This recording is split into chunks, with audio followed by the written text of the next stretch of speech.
just a sec. Okay, so I'd just like to introduce what we're doing here. We're working through the major arcana of the tarot week by week, one card per week. The purpose of that is to, as fully as possible in a 2-hour period, and it probably takes a lifetime for all of the major arcana, but we can at least give folks a good perspective on what each one of these archetypes is about, because these archetypes appear in everyone's life, everywhere in the world. They always have, and they always will. And they're viewed from many different places, from many different points of view, and the different images in the various cards show how differently people think about these things. But nonetheless, the fundamental archetype, which we can't paint a picture of because it's so complex, never changes. And so the purpose here is to help everyone understand that these the tarot cards, besides being a divination method, which is not so important to me, they can be a roadmap for life, because they warn you and prepare you for the various things that can happen in your life. And tonight we have the Star, which is a very hopeful card, and that's good after we've had the Devil, the Devil and Death. So, and good after the night comes the hope. Yeah, and good morning, Nick Chan. Welcome to the YouTube chat. It's nice to see you here. Duly noted your presence. So Nick is in Singapore, and he's listening to us at, I guess it's 9 in the morning in Singapore. So thank you. And we have Nicole, who's in Australia, and Raquel, who is in Brazil, and we have Idris here, who's from Canada. So it's a good, hello everyone. Oh, wonderful. Hey, Idris. Group. And Rhea, you're in California. Hello. Is that right? Can't hear you. Yes, I am. Santa Cruz County. Okay, I'm glad I got that right. And Nick is in Boone, North Carolina, and Patricia is in California also. So anyway, so here we are, and I have, since Nick has asked me recently to put the Rider-Waite and the Star from the Bota deck up side by side, I'm going to put them up and see what Nick has to say about them as an opening gamut here. So, Nick, are you seeing these cards, Nick? Yep. Okay. And so if you would, go ahead. All right. Let's see here. Okay, so I have several things prepared that I would like to say, or really just briefly touch on, because there's so much that I could say and would like to say. So the primary bit of symbolism that I'd like to focus on in looking at both of these cards, because this is one of, there's really not a major departure in either of the versions of the card, is the Hebrew letter that's associated with it. So the Hebrew letter Zadi, and the symbol associated with that letter is a fish hook. And it's very interesting because in previous cards, in the death card, the Hebrew letter associated with that is Nun, and the symbol for that is a fish. So you've got this fish-fisher relationship that's playing out between these two cards. So as you can see throughout the card, you know, the water plays. Nick, what are the two cards now? The 9 position and the 7 position on the on the tree of life? What are those two? Or you're asking what paths it connects? Yeah, what's the it connects Netzach to Yesod. It's this path here. Right. Yeah. And what do Netzach and Yesod represent? Well, Netzach means victory, and it's Venus, and Yesod is the foundation, and it's the moon. Okay, so it's the connection between the moon and Venus. Yeah.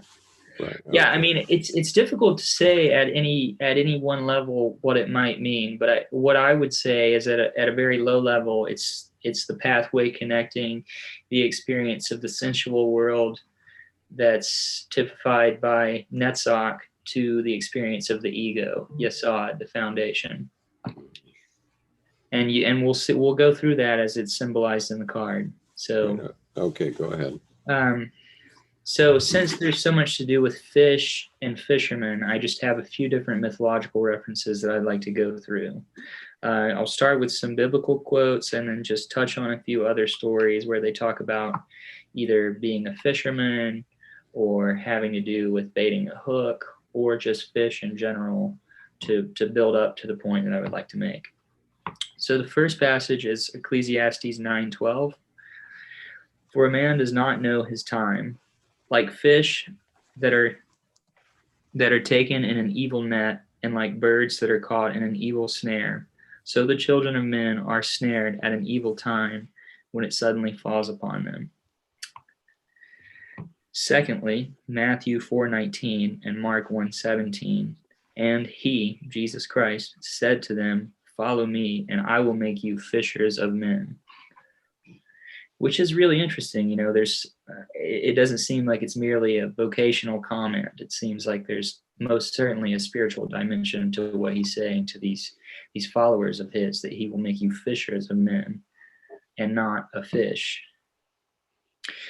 Okay, moving on. Once again, the kingdom of heaven is like a net that was let down into the lake and caught all kinds of fish. Also, the book of Tobit, which is a story that's explored in a few different of Jung's books and subsequent interpretations. But in short, it's a story about a father who has lost his eyesight, and his son, with the aid of the angel Raphael, pulls a fish from the deep, kills the fish with the different body parts of the fish, makes a salve to go back and cure his father's blindness. And so again, there's healing component to the fish that he pulls from the deep.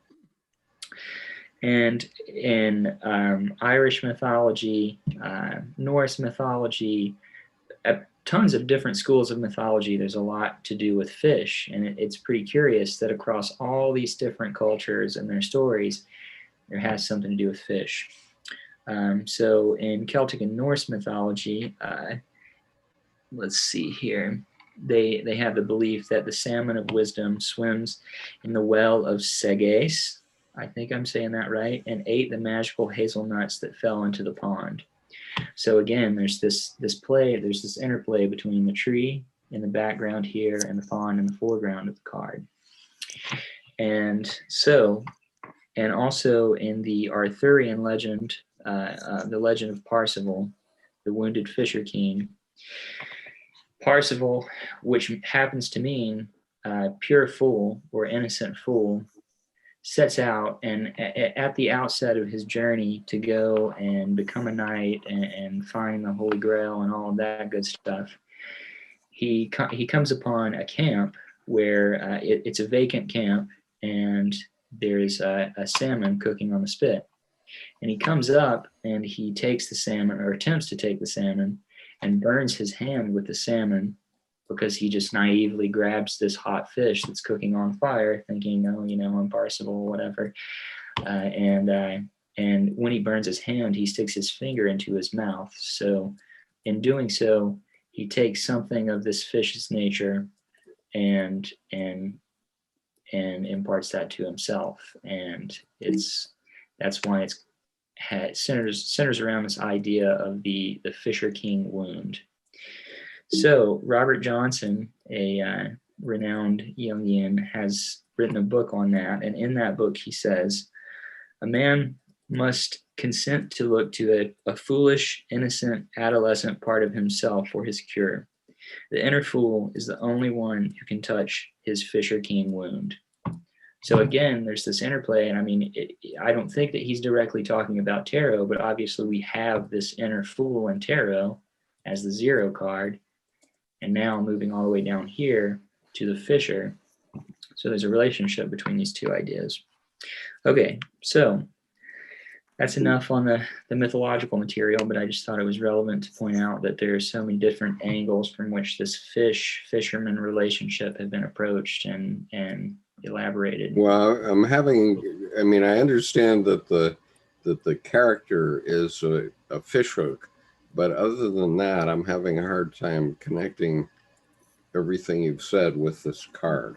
Okay, so let me attempt Me too. Let me attempt to And bring me as well. here.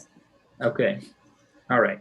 So moving on from the mythological material, which I was hoping to just kind of lay as the groundwork for this, it's the primary thing that I associate with this card is a meditative mindset, the position of observation.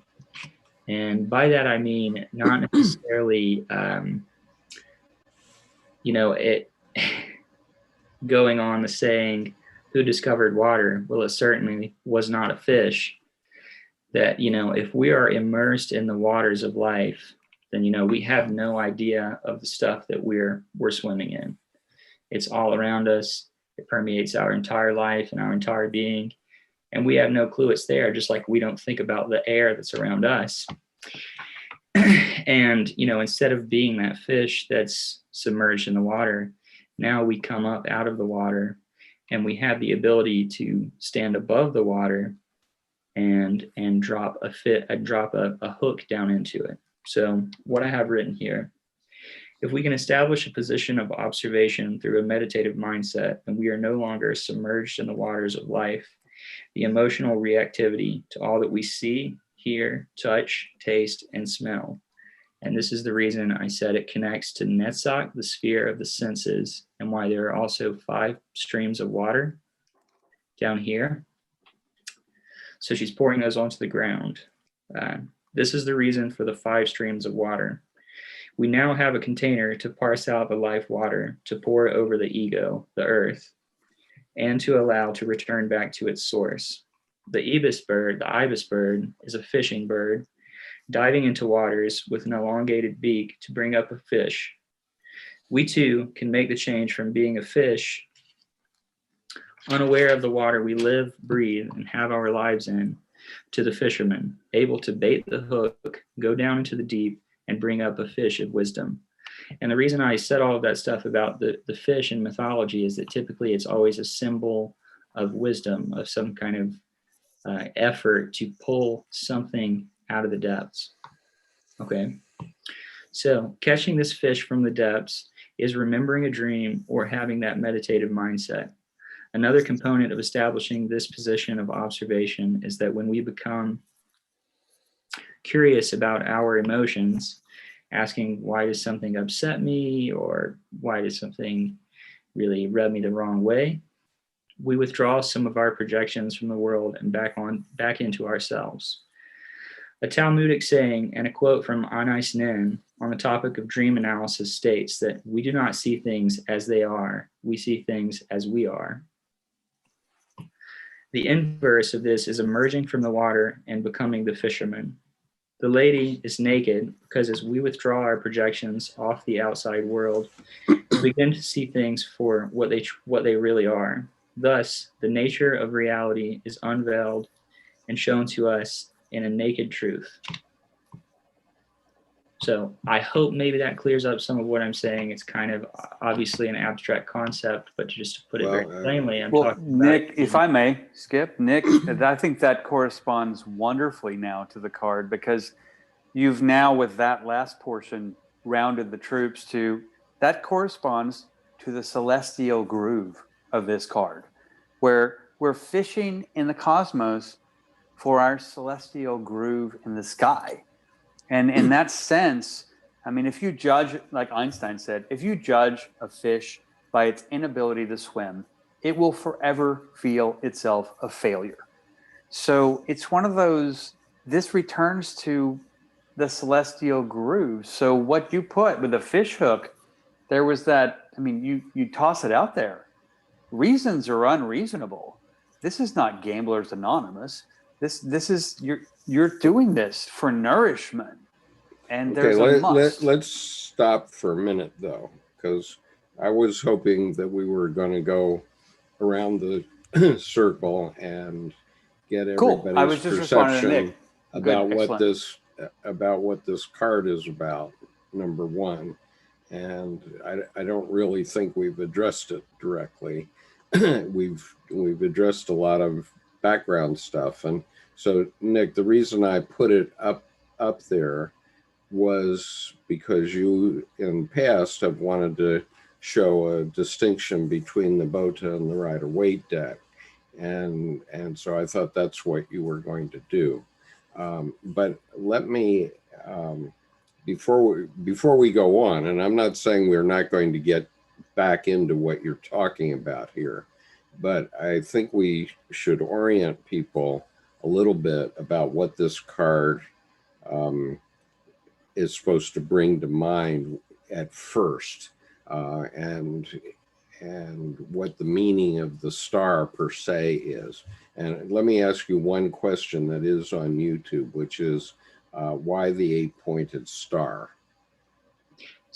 Well, the 8-pointed star relates to the Fool and also the Wheel of Fortune, and it's the 8 has to do with spirit, so it's the 7 planets dominated by the 8th force, using all of them. So in the on the tunic of the Fool, you can see all these different wheels, and they all have 8 spokes.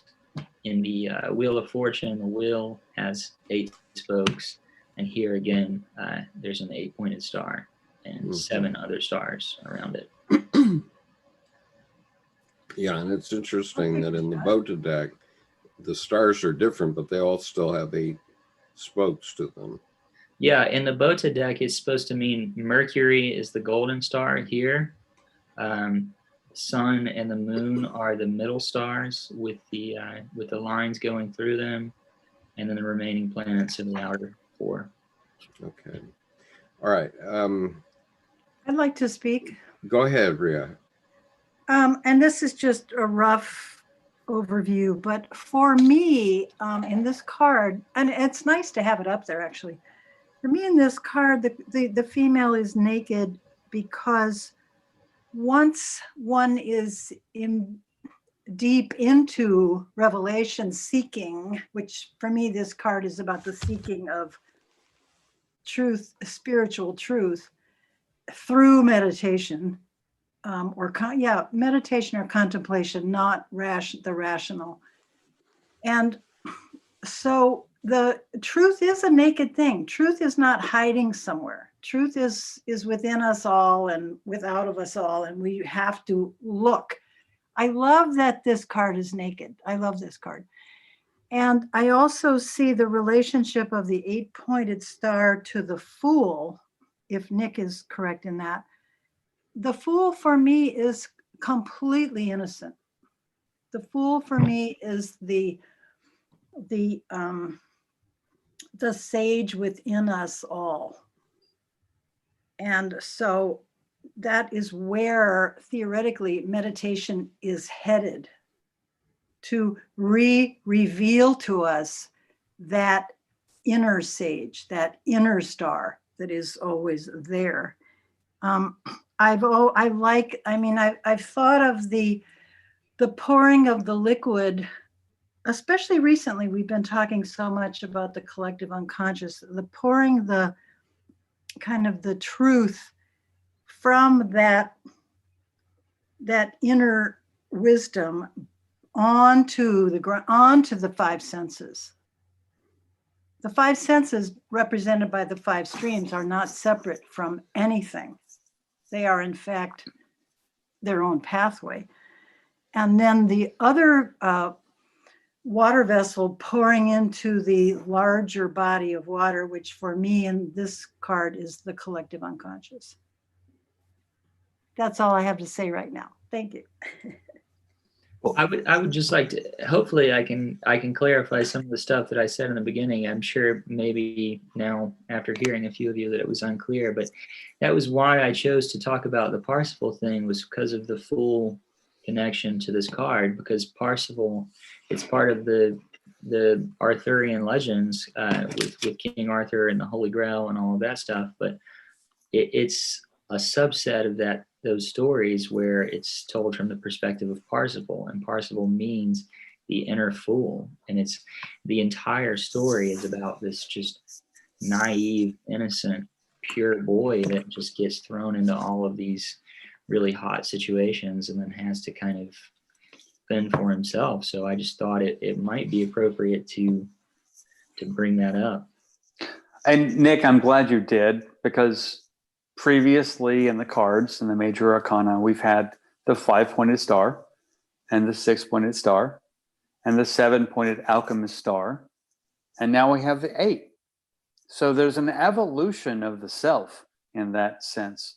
And what's interesting here is the 8 is the quaternity, the 4, north, south, east, and west, 4 quadrants, but also northeast, northwest, southeast, southwest.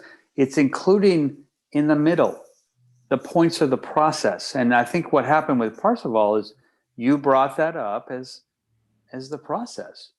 And there was, I think Parsifal functions most brilliantly within each quadrant at the middle to make sure stay the course. In that sense, if I'm getting your inference correctly.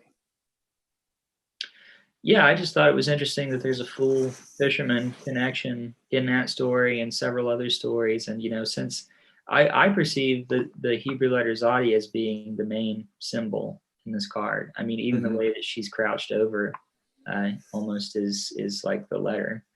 And, you know, there's the ibis, the fishing bird, the water that's in front of her, all of the allusions throughout different schools of mythology for fishermen and all of that stuff. And I mean, I don't know, to me, I don't think that, you know, it's, like I said, it's merely vocational. I don't think that they're always just talking about work necessarily. I think it's an analogy for meditation and dream work and going deeper and really trying to pull those fish up out of the deep water.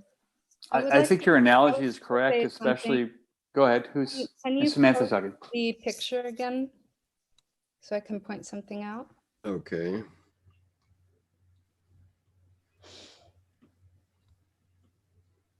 Okay, so I was looking for the book and I didn't find it just now, but about numerology, according to the book, Tarot as a Way of Life. And it's by Karen something. Anyway, you guys could Google it. I'll just say that for the YouTube audience in case anyone wants to know. So tarot as a way of life. They talk about the number 5 representing human beings. It has a lot of different meanings, but one of them is that, you know, it's associated with our humanity because we have 5 fingers, 5 toes. And when we are splayed out, you know, with our limbs sprawling, we have 5 points, our head, the ends of our hands, and the ends of our legs. That's one of the meanings of 5. Also has to do with sensuality. Like you see a lot of pictures, they were saying, of women with 5 curls, exactly 5 curls. And I didn't look into that, but just like, I thought that was interesting. What I see about this is that there's a difference between the star and the fool, in that this person, they're innocent, but it's not the type of innocence that the fool has, which the fool's innocence is to do with lack of information, right? This person is an adult, which you can see by their developed body. So whatever they've gone through that's led them here is the type of innocence that you've gone through experience and sort of come back to your innocence by the things like the meditation that you guys are talking about. So I think that's important because we're talking about our personal psychological development and individuation. And there's something also about the water being poured out on the land you guys were talking about versus the water being poured out in the pool of water. That's the collective unconscious is what I think, forget who said it, but sorry, my screen doesn't show everyone at once. I think Patricia or Patricia said it, I think. And to me, that represents the balance between a group, right? Like we're all a part of this group, for instance, right? There's the collective, and then there's who you are as an individual. And so to me, the 5 rivulets off of the stream pouring off the land represents her as an individual, but then also her relationship to the collective, and that it's balanced now. And to me, that's an important distinction because the Fool doesn't really have a relationship to the collective. Yeah, I want to make one distinction here. I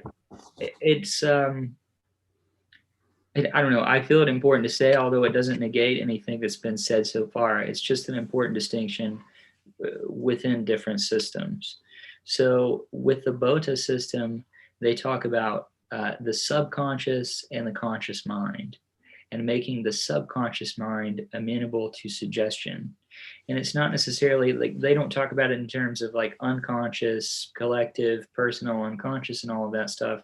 They just talk about it as being like conscious. There's the ego, willful mind, and then there's the subconscious mind, which is more like in control of homeostasis and breathing and stuff like that. And while it's below the threshold of awareness, it's still not quite cognate with the idea of the collective unconscious.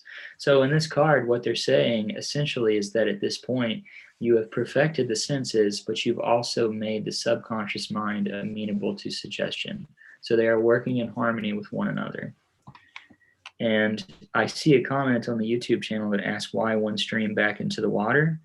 The one stream back into the water has to do with intuition and hearing. So out of the 5 senses, hearing runs back into this pool because it's thought that inner hearing is the closest connection. Inner hearing is intuition, is the closest connection back to the subconscious mind. Right. Okay. I'd like to take a crack at this now because I think it's important to come back around to some basics here on the star card. And so what I want to do is I want to share, I mean, I agree with everything that's been said, but all the tarot cards are, all the tarot cards are an object for meditation. And so I don't really think that is unique to the star. And so I want to come back to Liz Green here, who is a Jungian analyst. And this is her card from the Mythic Tarot. And I just want to read what she said, because for me, the star card represents hope. And, before we get too lost in Parsifal and all these other archetypal stories, I'd like to pull it back around to this fundamental idea of the star. Can I say one thing to that point? Really quick? Go ahead. I just want to say that when I say meditation, I don't necessarily mean the kind of meditation where one would be sitting with eyes closed and have a discipline towards meditation like that, but more just that approach to day-to-day mundane affairs, to where, say just something that you said earlier bothers me. Rather than allowing it to bother me, I put some distance between myself and that thing and say, why does that bother me? What is it about that bothers me? Am I projecting something of myself onto Skip or vice versa, or anything like that. And by having that kind of curiosity about your feelings, you inevitably withdraw some of your projections that you have onto the world. And then, as I use that quote, we no longer see things as we are, but then we begin to actually see them as they are. Yeah, I think that's fine. But what's the archetype here? Okay, that's the fundamental thing. And I think so far we've conflated a whole bunch of archetypes here, because Parsifal has, an opera written about him. Well, and Skip, I would, no, go ahead.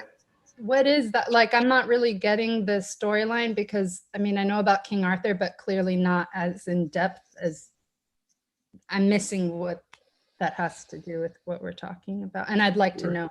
Okay, so let me try to bring it around to what Liz Green says and what Stefan Heller says about this card. And then I'm going to come back out to some of our other panelists to get their view. Okay, but here's what Liz Green says, and I'm reading from the Mythic Tarot, the new Mythic Tarot, and here's what they say.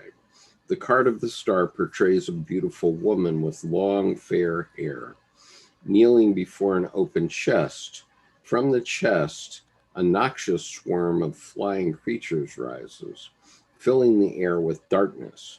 But the young woman's eyes are fixed on a bright star which hovers above her, within which can be seen a female figure in glowing white robes.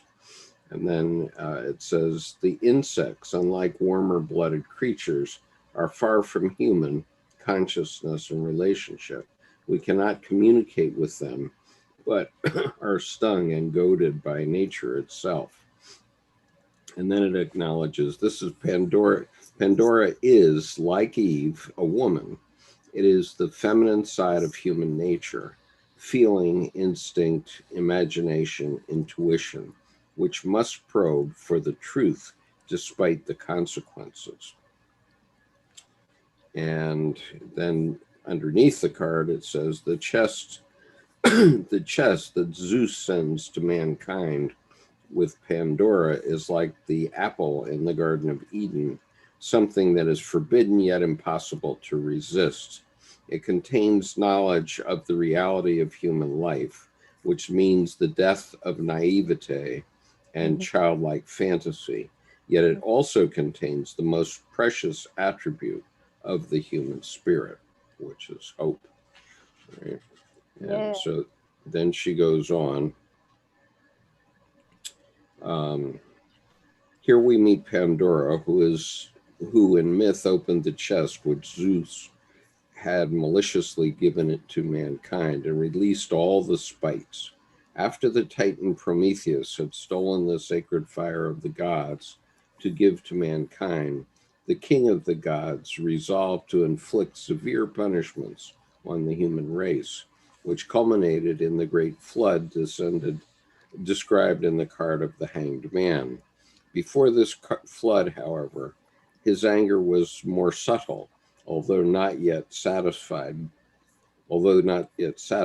Zeus ordered Hephaestus, the smith god, or Vulcan that would be, to fashion clay and water into a body, to give it vital force and human voice, and to make a virgin whose dazzling beauty would equal that of the immortal goddesses.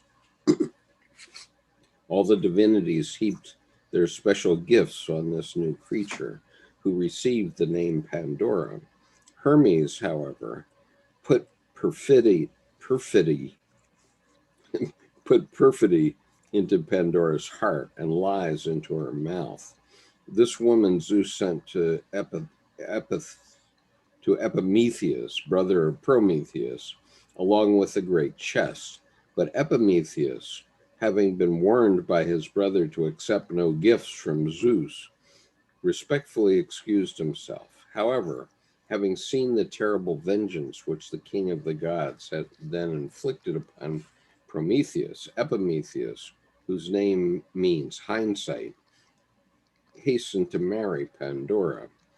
Prometheus, before he was seized and imprisoned on his lonely mountain peak, managed to warn Epimetheus not to touch the chest, and Epimetheus conveyed this warning to Pandora with frightening threats.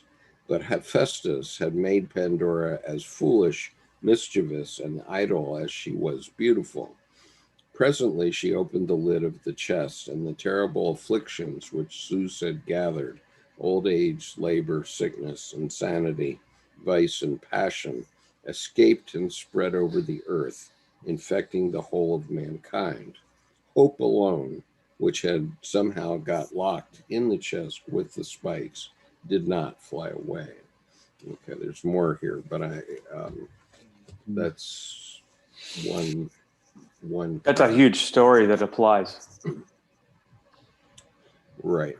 Okay, so now I want to bring up Stephen Heller, since it's short, because that's going to help us get in the ballpark. Is everybody seeing Stephen Heller here? Yes. Okay. All right. Before you start, Samantha brought up collective unconscious and conscious for the star, and she inferred hope for both. And it feels to me very important that hope is one of the most valuable qualities of this card. And she was almost once upon a time through the story to the end, telling the same story beautifully between both of them. And I think, and not to stop the Stephen Heller reading, but I just think it needs to be said for especially the audience out there that please look at that unconscious and conscious aspect Samantha brought up of the quality of hope that's in both and works with both, and both work together. So it's just a sidebar. Well, to better define what it is briefly that I was attempting to say is, I actually think that Skip's point about hope trumps now my idea that it was about meditation. I think I was just kind of caught along with what the group was saying, unless like the meditation Nick talks about, like more like practical everyday meditation. I can hear that, but I don't know that it's about like formal practice. But I think the difference between the star and the fool is that the fool doesn't have that balance that she has, which is between these two elements, water and land, emotions, and then actually going through everyday life to do the practical things you need to do. She's innocent, but she's not naive. And to me, there's a difference, whereas the fool doesn't even see where he's going. You know what I mean? The fool might have his heads are in the clouds, but his feet aren't on the ground, to use that expression. Like he's not being practical enough to contain like his journey. It's unsafe. Whereas this person, there's some type of knowing of the need for that balance between the emotions and the practical, the collective and the individual, and whatever opposing poles you could think of in that regard. That's an excellent clarification, because the fool heads in the clouds. He doesn't even, or she, it's androgynous, doesn't even know that. Whereas the point you bring up, the star, if her head was in the clouds, that equals wonderment. That's not vague. So you brought up a great distinction between the fool and the star from that evolutionary standpoint. I mean, the only thing... Being a child versus being an adult. Aware. Child versus aware. I would want to add one piece, though. Nick mentioned the fool as the zero card. I think just from an educational, people go out and research and find their own voice. The fool has been looked at as the zero card. The fool has also been looked at as the circle. Just a circle with no line, no square, all potential, just the circle. So rather than 0 through 22, it's circle, potential, unattributed, that then feeds through all the rest of them, 1 through 21. It's just a thought. It's like okay, always. well, we're going to do the fool on the 18th of January. So let's save the comments about the Fool till the 18th I get of it. January, Just if you don't mind. no, Okay. not at all. All right. Just- So Nick brought it up. Going to the star here, I'm trying to make it as simple as possible for the YouTube audience to follow what this card represents within the archetypes. Here's what Stephen Heller says, and just for we had mentioned where this falls in the tree of life, so I'm only just pointing it out to everyone now. We're going to revisit the tree of life very fully later on, or in the middle of next year. But for now, okay, the star, the 17th arcanum. A beautiful unclad female figure kneels with one knee on the land while her other foot rests on the water of a pool. With two pitchers, she pours water on both dry land and into the pool. The meditative soul delves deeply into the waters of the unconscious, into which she pours vital force. She is balanced between the solid and liquid and the physical and emotional poles of being. The guiding star of the higher self shines above, reflected in the pool of unconscious emotion.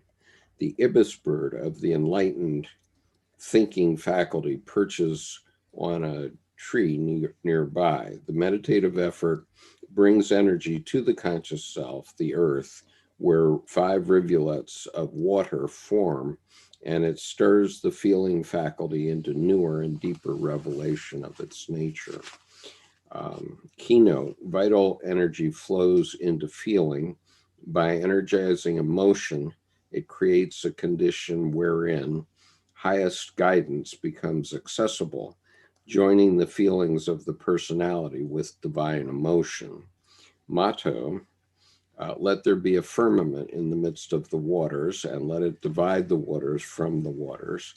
And God divided the waters where were under the firmament from the waters which were above the firmament, from Genesis 1, 6, and 7. The meditation, may the never setting star of my divine and immortal soul ever shine over me. I have a guiding light that is my indwelling God. May I never lose sight of my immortal and divine soul implanted into my being before the beginning of time. I am within the orbit of God, a planet in the firmament of souls. I am a star, as are all other human beings. May my light, in concert with the light of all others, ever shine. And so I would just add to this that this is about, no matter how bad things get in life, you know, there's always a star of hope available. And so it goes back to the Mother Superior in The Sound of Music saying, you know, when God closes a door, he opens a window. And what that refers to is that you see a hopeful another path, which is your star for the future, where you're going for the future, in the sense of like the Star of Bethlehem, which is guiding you to a different situation than where you are. Okay. And Skip, Andre Breton wrote Arcane 17. His daughter was his whole life. Arcane 17 was the 17th arcana. He lost the love of his life. And instead of, as you say, perish the thought, instead of ending it, he dialed in to daily pushing a pen, as he said, against the pressure of the paper. Words will not form. Tears will mince the words in blobs.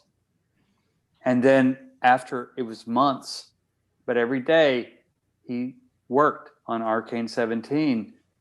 And in the end, what comes out, if you read Arcane 17 from Andre Breton, it's a voice of eternal hope that he dialed himself into, and out of the fact that his daughter was his life.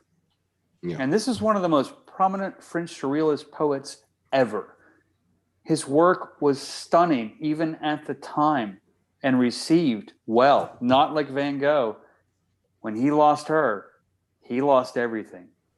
And he found at the tip of his pen, Arcane 17, so that when you said the two words eternal hope, that completely eternally hoped sparked a mind. Okay. I just want to point out something. Can I? Yeah, go ahead, Raquel. Yeah, it's your turn. You guys referenced the star card with the Fool, but I think that for better understanding, the star card comes after the Tower experience.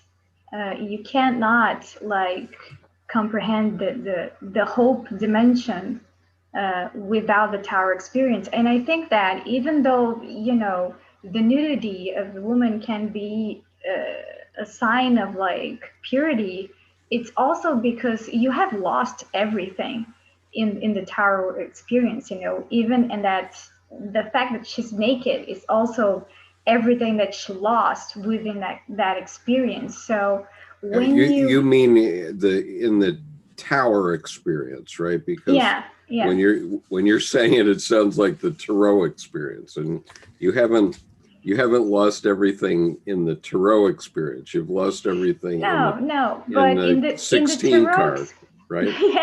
yes.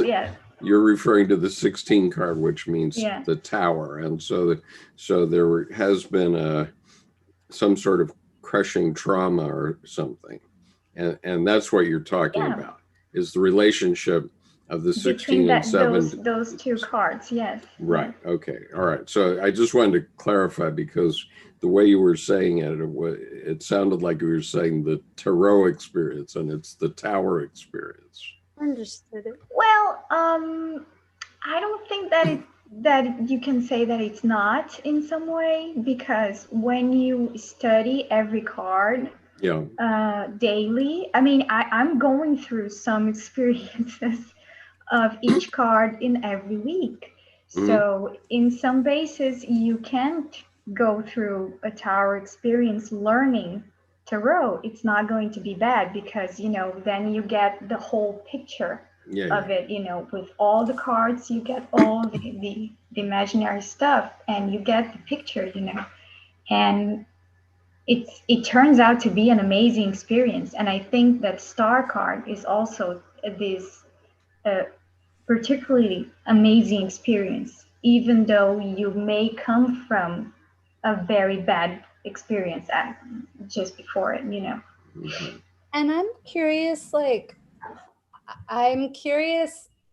when we say innocent in this group, I'm wondering what that means to people personally. So I'd like to hear about that, but to give a little context, what I keep circling back to, and I also feel was echoed in what Raquel said, is that it's like, I'm thinking of a Jewel song. Anyway, where the lyrics go, innocence cannot be lost, it just needs to be maintained. In real life, we go through things. We don't know that she's a virgin. That's always symbolic, but I just think that's interesting. That's interesting, you know, because she's an adult woman. Her body isn't being sexualized. She's naked, you know. But I mean, in my own life experience, I have been through things. I've also, you know, I'm a human being, so I've done wrongs to people, you know, and like basically then there's the coming back to how do I live by my own code and maintain innocence. But for me, innocence isn't about not making mistakes, I think. So I'm just curious when people are saying that word, I'm wondering what it means to them to use that word. Well, in the case of the Fool, what I think of is just really like a naivete. I mean, pretty much everything that you said about head in the clouds, feet not firmly on the ground, about to walk off of the mountain, you know. And I think that everybody, I mean, I maybe I won't speak for everybody, but I know I certainly spent a significant portion of my life just being that fool. It was just full of gusto and full of spirit, and like had no discipline and no limitation. And now I'm kind of a couple of cards past the fool, not too many, but that's really what I think of. Nothing to do with virginity or sexual matters or anything like that. Well, Nick, I would say though too that in the process of the cycles of the cards, while you were doing that, you were in a cycle of the star. You were following your celestial groove. It just may not have been,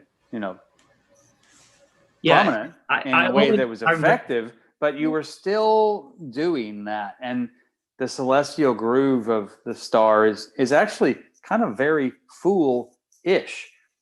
So when you brought that up, it kind of sparked me to go, yeah, and that's true, because the star of any other card is inherently almost in every other card. For them to follow their identity, they have to follow their own celestial groove. What I'm wondering, I guess, is because I understand about the fool part, but I'm wondering, and thank you, Nicholas, but what I'm wondering is about the star part.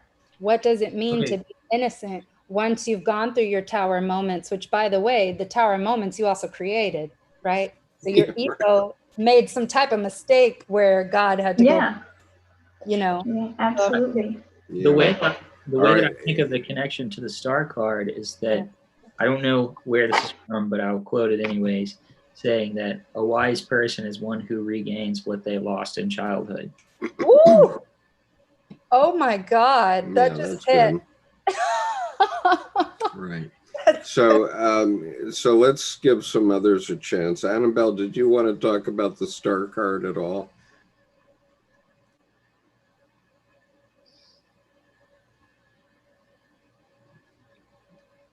I wanted to say something about this card, which is, I don't remember how many weeks before the election it was, but this group, we all chose a card at random from the deck. And the card that I chose was this card. And I didn't understand all the kind of ramifications of it, but it did make me feel hopeful to draw this card.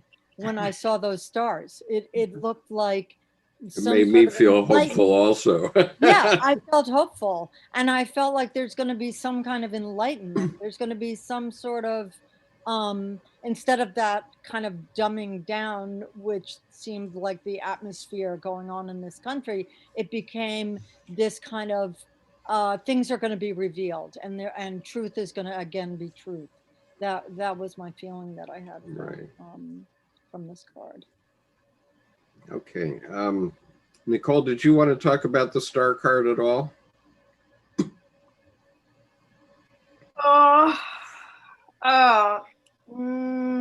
Not really. I'm just taking it in today. Okay. All right. That's fair enough. There's been a lot to take in here.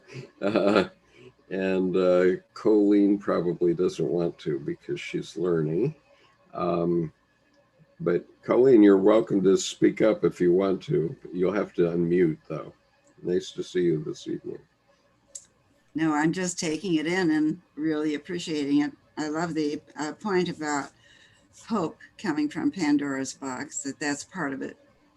Yeah, and I think that's a very important idea that is present here.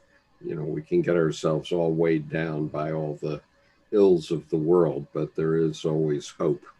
And I will add just a little to that. When we were doing the doodles drawings on Saturday night, and I showed mine, the sun on my drawing is coming in from the upper right-hand corner, and it's all broken up coming in. And so when I saw the card that you were showing earlier, Skip, I see that, how it breaks up. It comes in and it breaks up. And I made a strong connection then about the concept of hope. Great. Let me just show that. I can show that image here because I happen to have it handy. I would just like to mention to you, this is a divergence for a moment. Let's see, where is it? Which is, some people think that we've already covered 2020s. Maybe we ought to have a different topic for New Year's Day. So, oh, here it is. Yes, I thought that New Year's Day would be more about our hope for 2021. Right. Okay. All right. And so then we have to think about what is going to be for January 30th. I think that January 30th will be a wake-up call. We'll have our hope, but then we will have had a month, you know. Okay. To inspect our expectations. Good point. Yeah, to inspect our expectations and get past the illusions. Yeah. Yes. Yeah, I don't know if you saw it, Colleen, but we had nearly 500 hits on that video already. My goodness. No, yeah. I didn't know that. So we'll change it to hope. But I'll just show you your image from the other night because you were talking about it. Can you see it now? Yes. So that upper right-hand corner, maybe you can show that part of the, that is the sunlight and the hope coming in.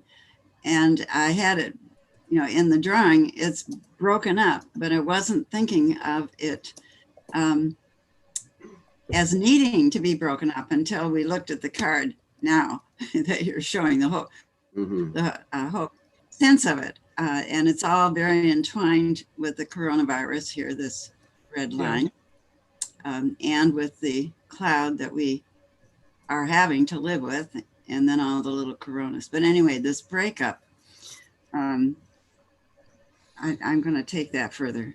Yeah, find it, the hope has to find its way through from our own star, I guess. Okay, go ahead. Thank you. This is also connecting back with me. It's resonating with the discussions we had about the devil card, and about how, well, the point that I made, I don't know if everyone, I saw Raquel shaking her head, but like everyone else was on this, is like the necessity of getting beaten up or you know, eating the fruit. Also back to the Lover's card, like how, like this is a part of our, it doesn't necessarily talk about it in the Bible or in like institutionalized religion, I should say, the relationship between innocence and then actually being a human being and making mistakes and eating the fruit, you know, and being a jerk or whatever. Like it just goes back. Anyway, I forgot where that thought was going to end. Sorry. But it was, I guess because it's a woman, it's making me think of Eve's choice to eat the fruit and the Pandora opening the box, and also how they ascribed it to, oh, what was that? A woman has to find the truth no matter what the cost. I was like, it never occurred to me that that was like a female thing. Like, it makes me go, who wrote that? I feel like a man wrote it. I mean, what does that mean? I don't know. I think it's attributed to Liz Green, although it might be one of her co-workers. You know, it's funny that Samantha mentions that, because I think a man wrote that. That's not co-opting women to be subjected and subjugated just by the statement.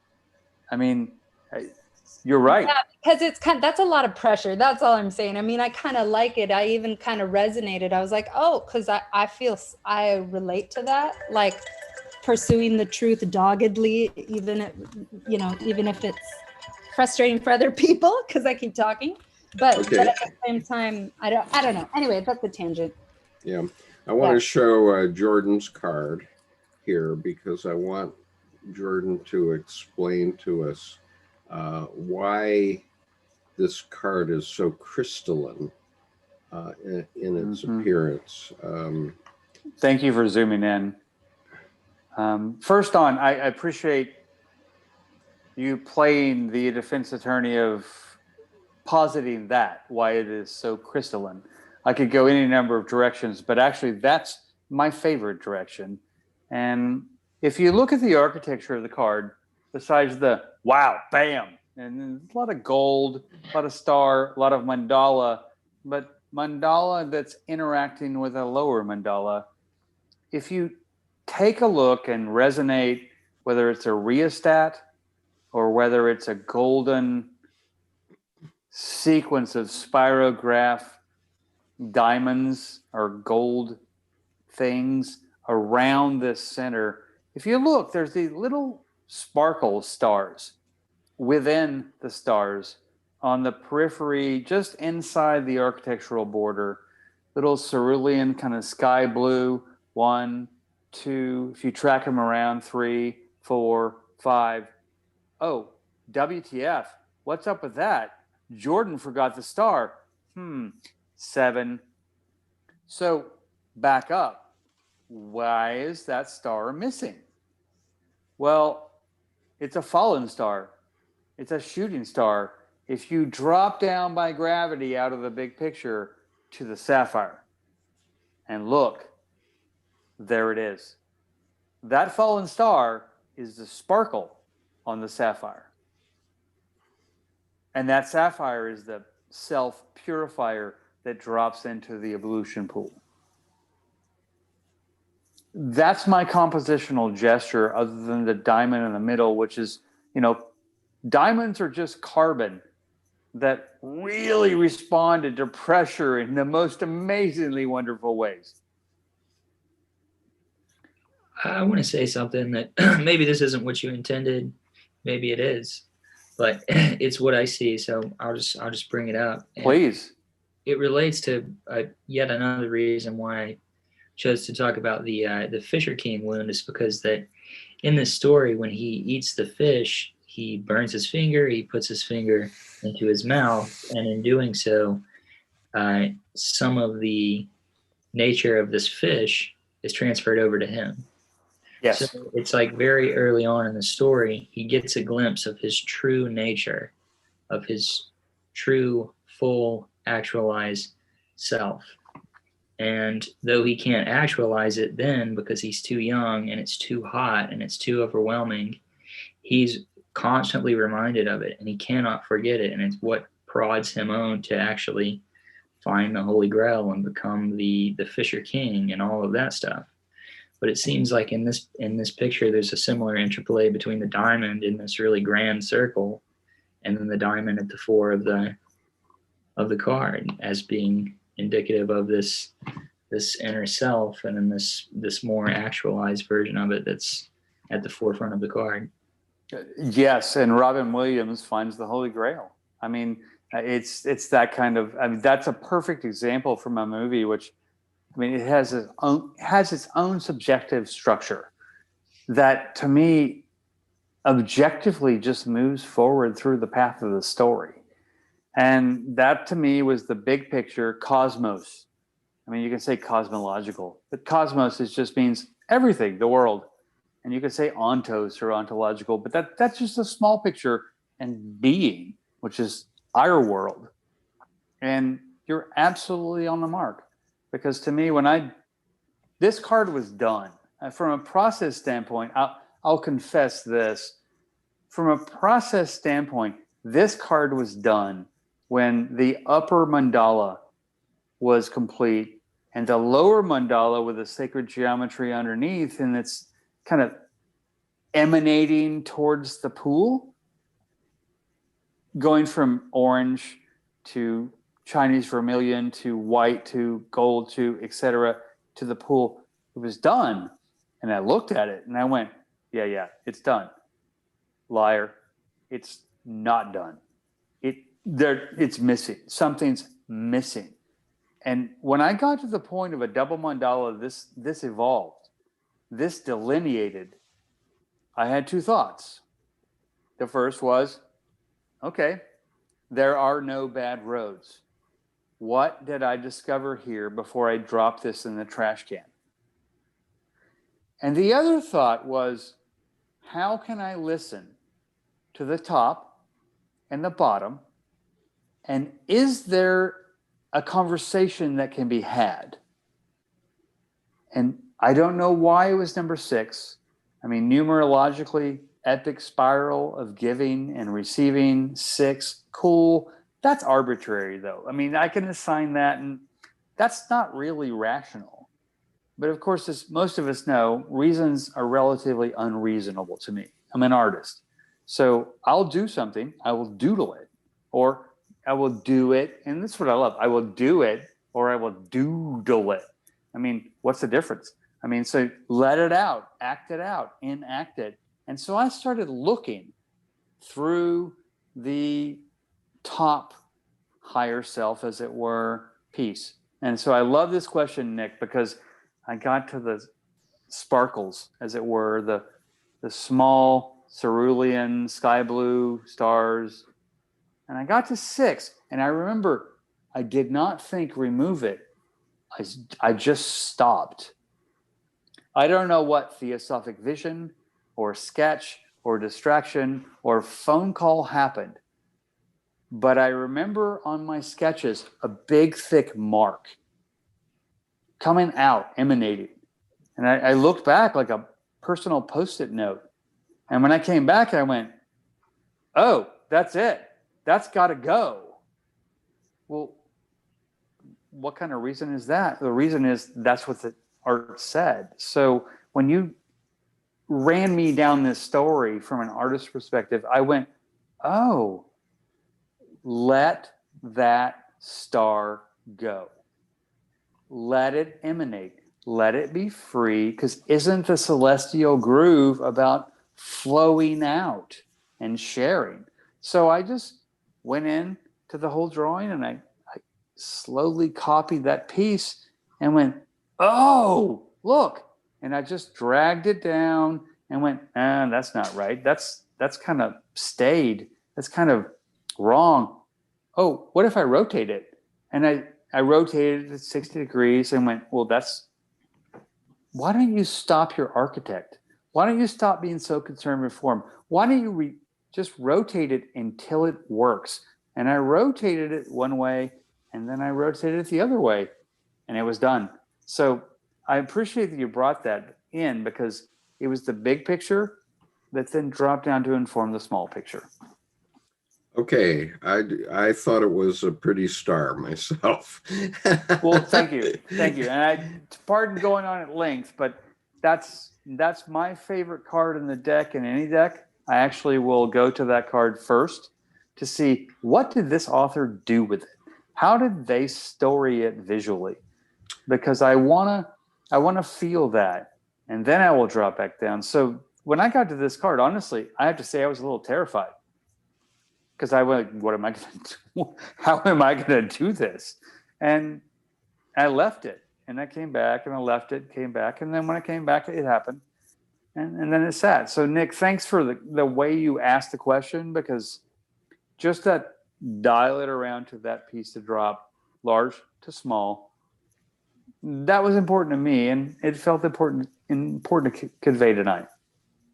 Okay. So thanks for showing that, Skip.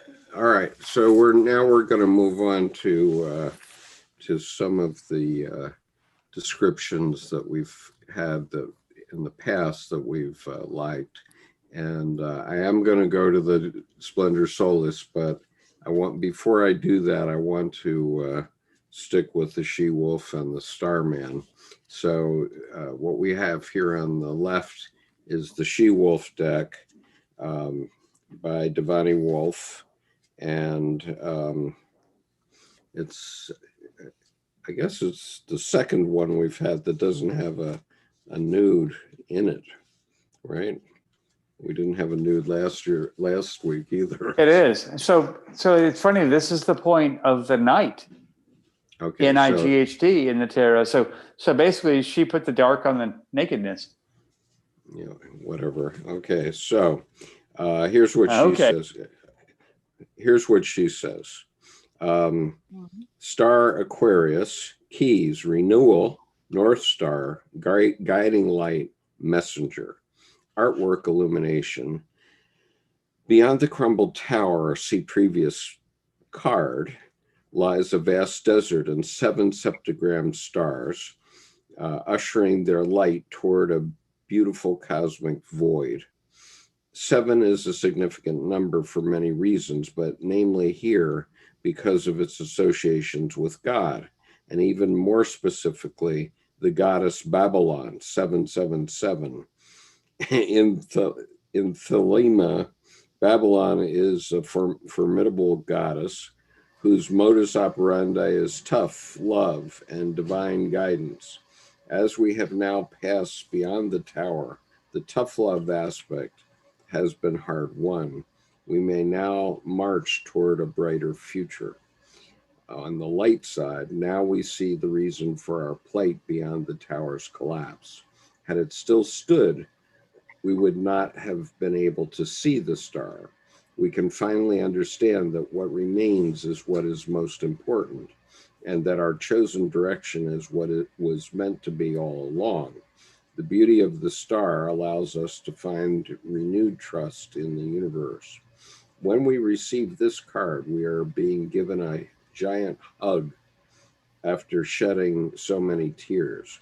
We are being given a big gulp of water after being parched for too long. We are being given rest after we have plodded until our feet bled. This isn't a time to stop, mind you, but it is a time to rejuvenate and replenish. Many internal resources have likely been used up during the recent phase of destruction, and we can rebuild them in new and stronger ways. Okay, the shadow side, the reverse, if you saw it reversed, the shadow, the warning here is to not take the gentle grace of this message for granted. Also, that we don't mistake the relief for a chance to become sluggish and lazy. There is a vast difference between being guided and being handheld. Babylon is not here to rescue us. She is here to help us find a way through the desert to the next place. And the mantra, I find renewed trust and joy in the universe. Fascinating. I say fascinating because, of course, the Jews were captive in Babylon for. Well, Babylon and Thelema and 777, those are all references to Aleister Crowley's order called the OTO. Those are all his kind of staples in his belief system. So it means something different in the way that he uses it. I see. Okay. So I like it. It really resonates for me. Yeah, I like that one too. But I also like the Starman Tarot, and that's the one on the right here. So I'll read the sidebar first. The star, dream big, allow inspiration to guide you. Step out and enjoy the beauty of the world. Share your gifts, shine brightly. Reversed, you lack vision or clarity. Dig deep for creative inspiration. Allow faith to guide your path. And here's what he says. I beam your light. The figure is graceful, her arms raised above her head, hands delicately poised, reminiscent of the beautiful sacred dancing that is performed at the temple rituals and culture dances of Bali. Her fingers conduct fine electric filaments, divine energy, as she stands in waters boasting much aquatic life. Hands reach out to her from the depths below, and her starlight nourishes and raises them out of the sea of overwhelming emotion. The star, a potent symbol of light and transformation, pierces the mask of the ordinary to release the extraordinary. The powerful conduit of the divine radiance, she moves effortlessly between the personal and transpersonal realms, embodying and transmitting larger than life energy. Fully cognizant, she is a divine vehicle and catalyst for the star energy and others. She lives into the incredible freedom and expansion that the energy offers her and trusts it completely. Her presence is felt charismatic, a great lightning conductor. Working with Bowie, perceived by so many as the ultimate rock star and consummate performer, I saw someone profoundly interested in the human condition. He shone the light on other people and their talents and gave people a real platform on which to shine. Unconcerned with fame and fortune, I experienced him as the enabler, an intellectual and generalist who had a finger in every pie, clearly understanding the dynamics of what he asked people to do, open, humble, and always willing to learn. He's He seemed to have a tremendous thirst for knowledge, drawing from fields as diverse as art, philosophy, spirituality, literature, history, and anthropology, with extraordinary focus and discipline to refine and reveal the truth of the work. So often in life, we see the star up on stage shining their light, forgetting the tremendous focus, determination, self control, and sacrifice that is required to light up the world for us. Starlight travels through time and space, the emissary of the celestial realm, a pure source of creative flow, igniting inspiration. Know this star quality is available to you, the extraordinary that lights up the ordinary, exposing the magic that is always available in your life. A renewed sense of purpose and creativity suggests it's time to reveal your hidden talents and shine brightly. There is much you can offer that will be gratefully received. Reversed, lacking inspiration in your creative sparkle has drained away, despondent with little acknowledgement of your creative abilities. You've lost faith and direction. It's possible that you are still feeling the tremors and fallout of the tower, and you are being invited to look again at your foundations to see if you are indeed solid, and then begin digging for that vein of creative sparkle.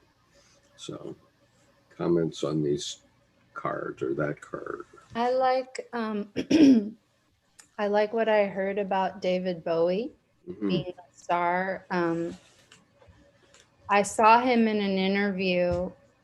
I just want to give a real life example of that, because I love David Bowie's music. I know he's inspired Lady Gaga, who I really admire, who just took a lot from him. You know, he did a lot of gender bending, and I haven't heard all of his songs, but I know enough of them. And I'm a fan of Labyrinth. He was in that. So that's my exposure to him.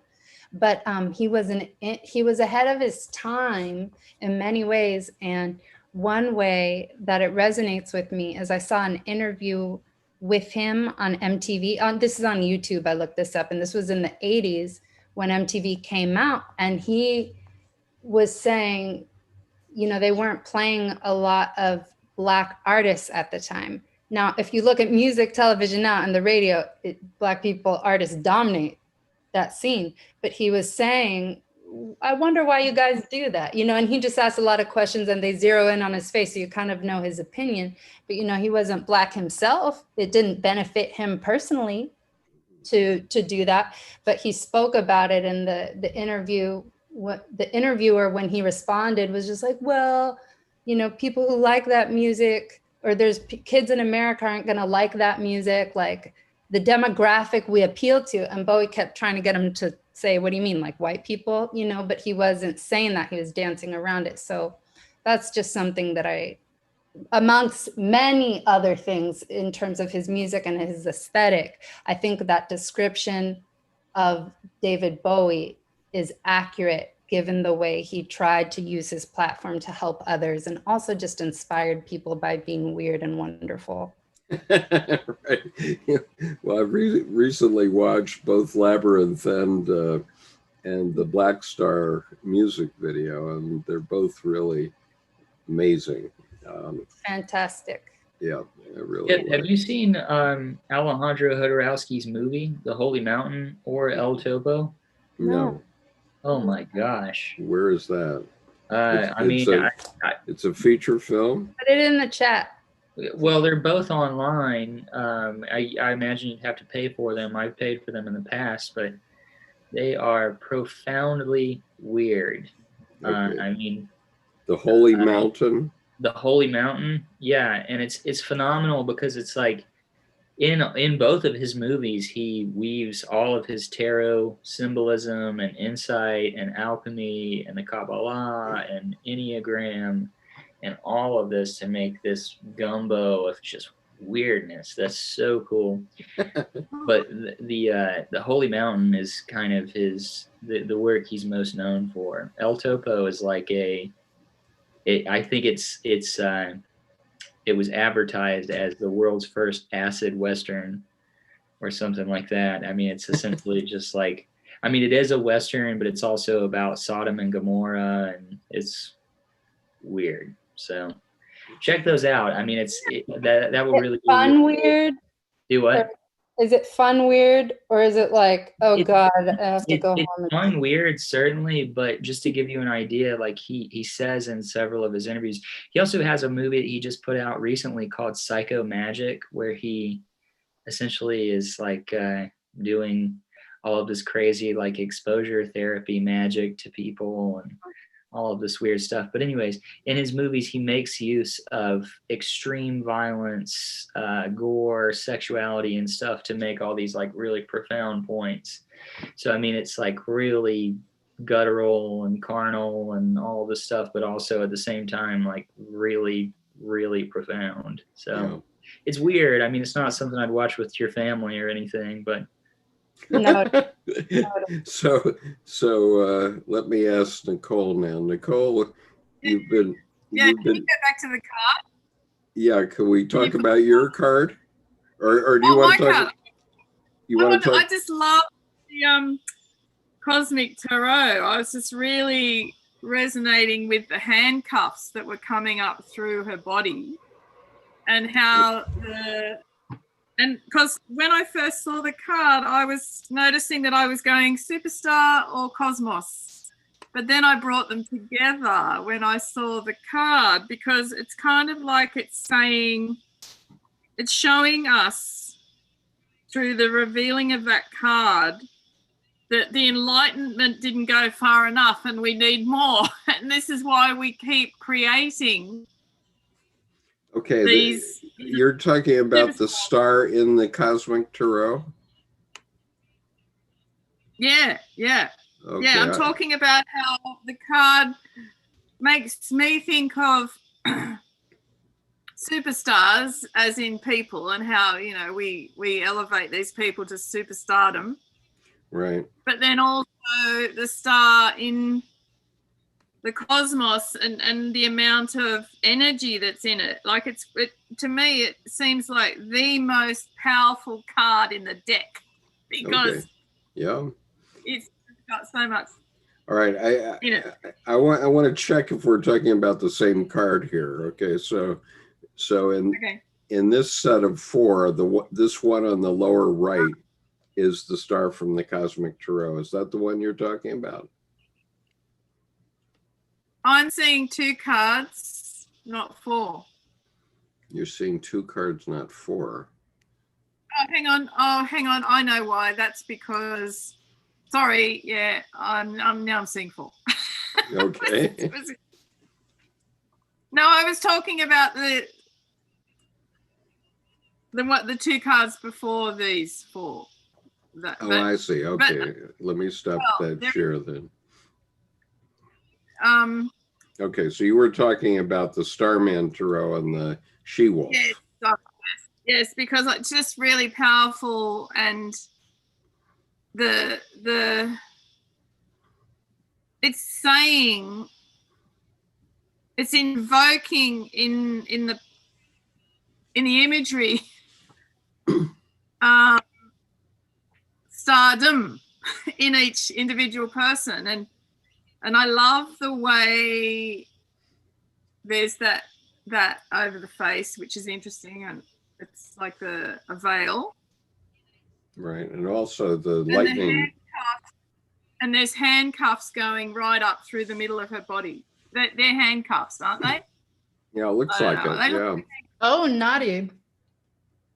And so it's like, you know, it's like, because I used to work in a prison. So it's like I don't think they're talking about prison.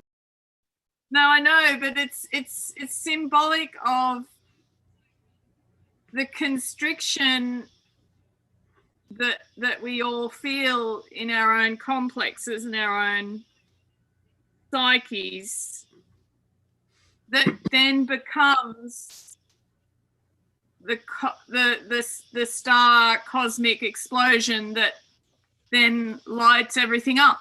Yeah. It's just a really powerful card.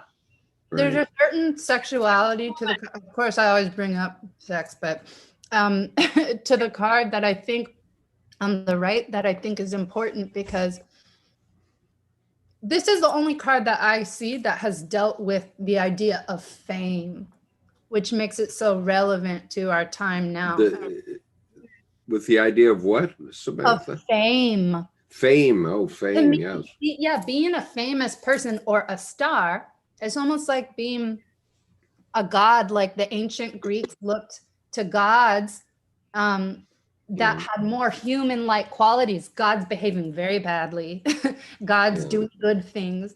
But we look at celebrities and celebrity culture in a way, like we're so fascinated by it because it represents this like larger than life version of ourselves, or what we might like to be, or what we fantasize about being. And the only reason I was referring to the handcuffs is because yes, without getting, you know, it represents bondage, but there's also kind of a willingness to it. I mean, look at those boots. Come on, like look at those boots connected to the cuffs. It's like, this is a powerful woman, but she's also human. She's not the Virgin Mary. This is, you know, and that also relates to what stars represent. Stars like David Bowie, who his sexuality and his gender bending and has been a provocateur, which part of what made him so powerful is he's expressing these psychological concepts that are considered accepted now, like with gender. Now we have non-binary people and all this. But at the time he was doing it, he was expressing it in an abstract way that was so likable, right? To like a pop song that you kind of fell in love with it. And it kind of normalized. Well, I think also all throughout time, we absolutely have to have people like David Bowie. I mean, not only is it necessary, but they are the type of people that, you know, to harken back to what we were talking about just a few minutes ago, he is somebody that's very much like an archetypal fool.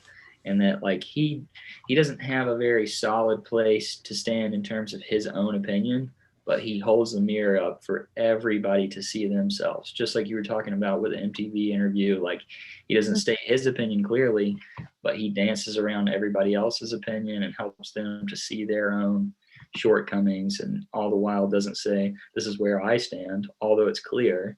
He has a black wife. I think it was clear.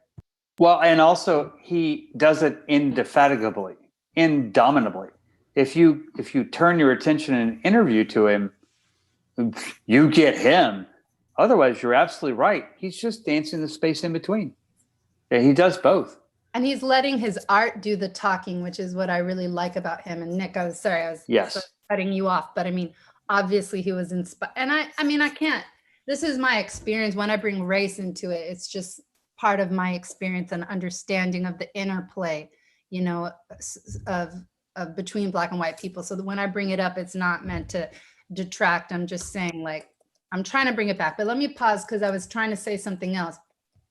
For me, what I admire about him is that he was able to express it in the art. That's what I was saying, and not necessarily have a big grand political conversation about it. You know, it's more that I'm not saying that he's neutral on matters of race, that he doesn't Oh no, obviously not. But I'm just saying that's something that, like, relating to the concept and like what it means personally to me, is that sometimes I think I get tripped up on all these like social political issues that are important to me and that actually literally affect me and like my safety and stuff, and have, especially during this time, this presidency. But I would rather delight in music and play the fool, you know? And so it's like, how do you get out of the martyr role and into just having some freaking fun? Yeah. That's what the star card's about for me. Right. Okay, I want to give Nicole a chance because Nicole has a very special series of tarot decks. Did you get the recent one? I sent it to you while we were doing this. Say it again. I mean, what Did was you get the recent email I sent you? Because I just sent it before.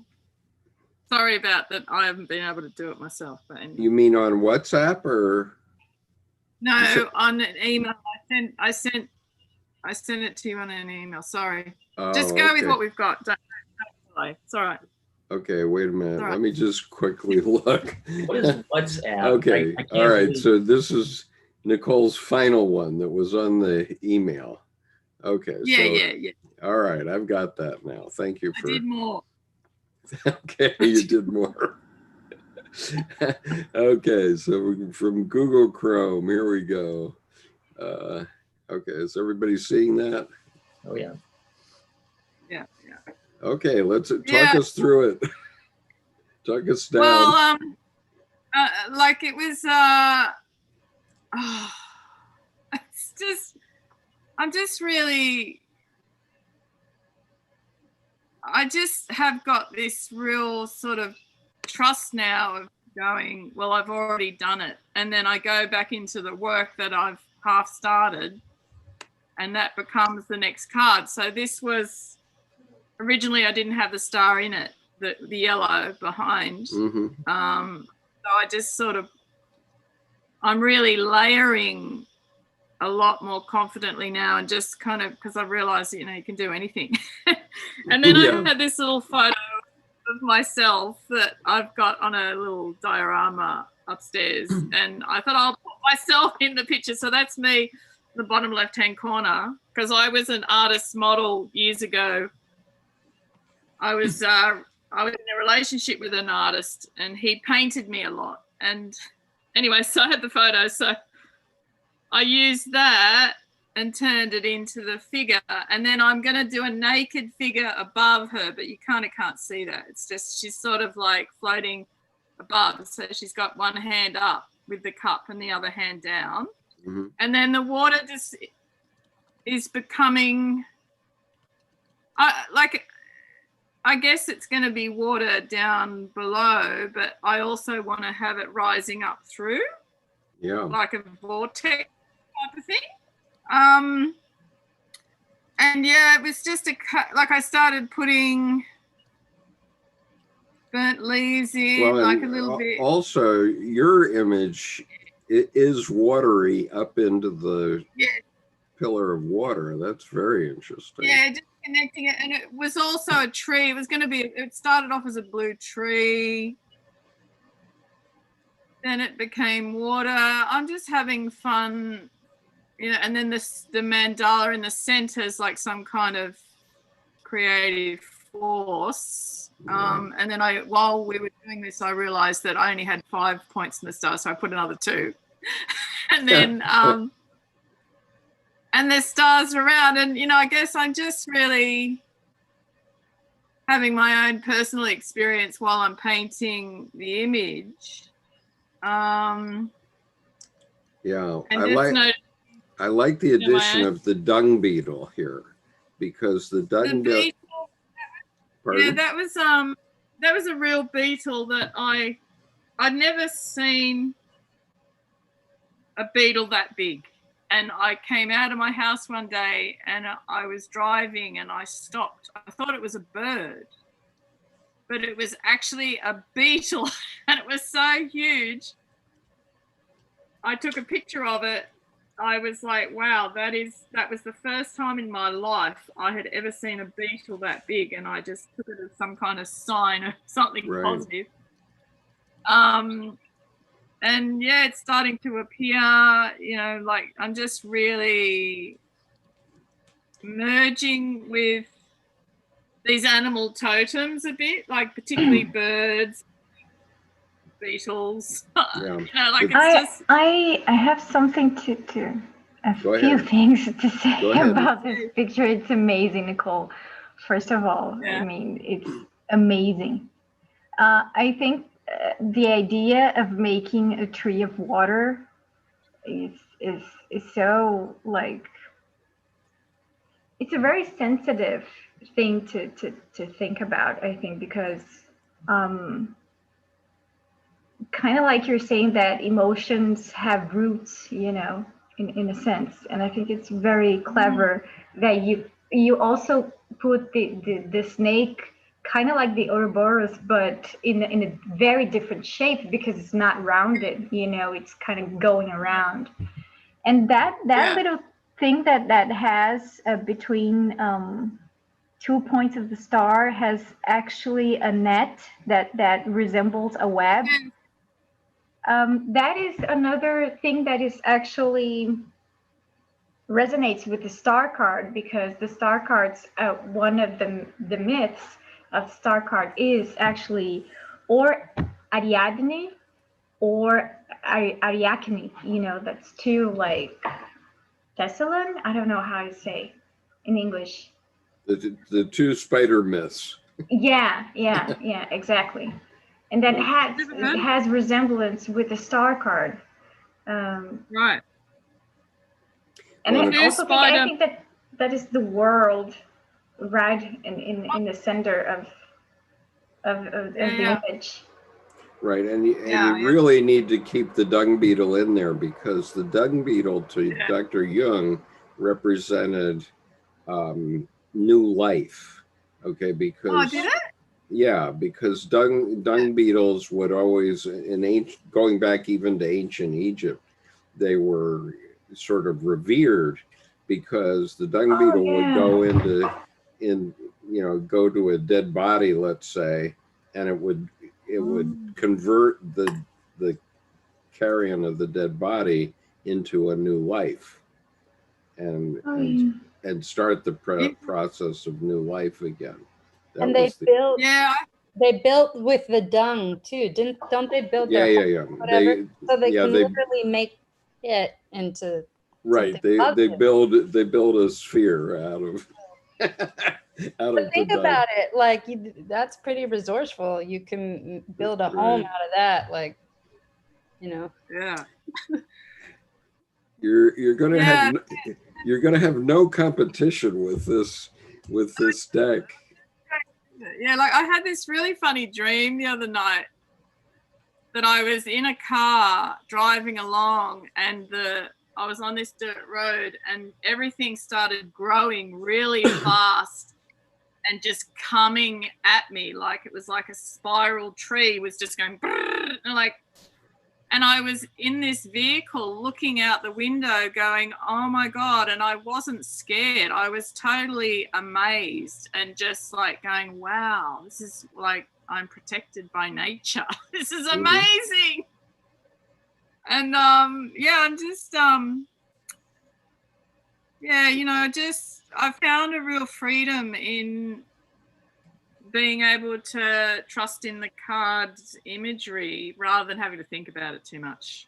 Yeah, and the water, of course, there's no life without water, and the fact that you have the tree is the water of life going up to hope, which is the star. That's incredible. That's amazing imagery. So we'll see. I mean, I think it's going to have a lot of black in it at the top. Really bright colors. Not sure. Just gonna see what. Yep. See what. May I contribute? I think that's done. Literally. I mean, there's a point of beauty, and you just had to touch it. And from my perspective, there's a concept with the star of you see the star not out there in the sky and just a voice of hope. To me, that's there. But when you pull the star card, it's right in front of your eyes. And so archetypally, like Grimm's fairy tales, the star is in your hand. And you see it up close. The archetype engages you. And what I see there is this fractal, not piecemeal, just pieces that are all in a community of gold. That's the thing. The predominant mode of gesture of your card that I just saw was gold, which is inner gold flowing from within. And if inner gold flowing from within is not eternal hope, I don't know what is. Yeah. So as a thought. very, very cool, Nicole. You're getting a lot of Vata girls from this group. So when can I buy your deck? Yeah. Well, when it's done, I'm older. I'm kidding. When it's done, I'm not going to push you. When it's done. Thank you. Awesome. Yeah, terrific. Okay, Colleen, did you have a comment on that painting? I really love that, Nicole. That's beautiful. I'd like to hear a little bit more about the snake, because I think the snake is the Pandora's box part of it. And the earthiness, you know, the earthiness, the water is so, well, the water is merged with wood, with the tree, but would you say more about the snake? Yeah, well, I mean, it's always been a symbol that comes through in dreams and different things, but I just loved the idea of the scales, because I wanted to make it really symmetrical, and you know, the scales of the snake, how when you look at the snake's skin, it is really symmetrical, the crossing of and Right. I just I guess, you know, I just took it on as a bit of a challenge. I thought, well, I can just draw it in, and then it might become other things in other parts. Like, it doesn't all have to be the snake. It could be, you know, it could turn into a stick or a branch, or, you know, and there's something that I've always used, just a line or a chord in an artwork as a means of going somewhere.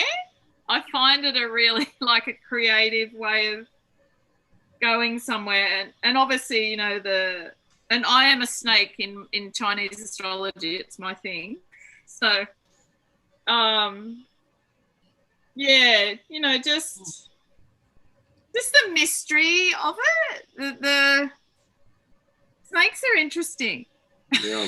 Because the snake and the tree and Lilith,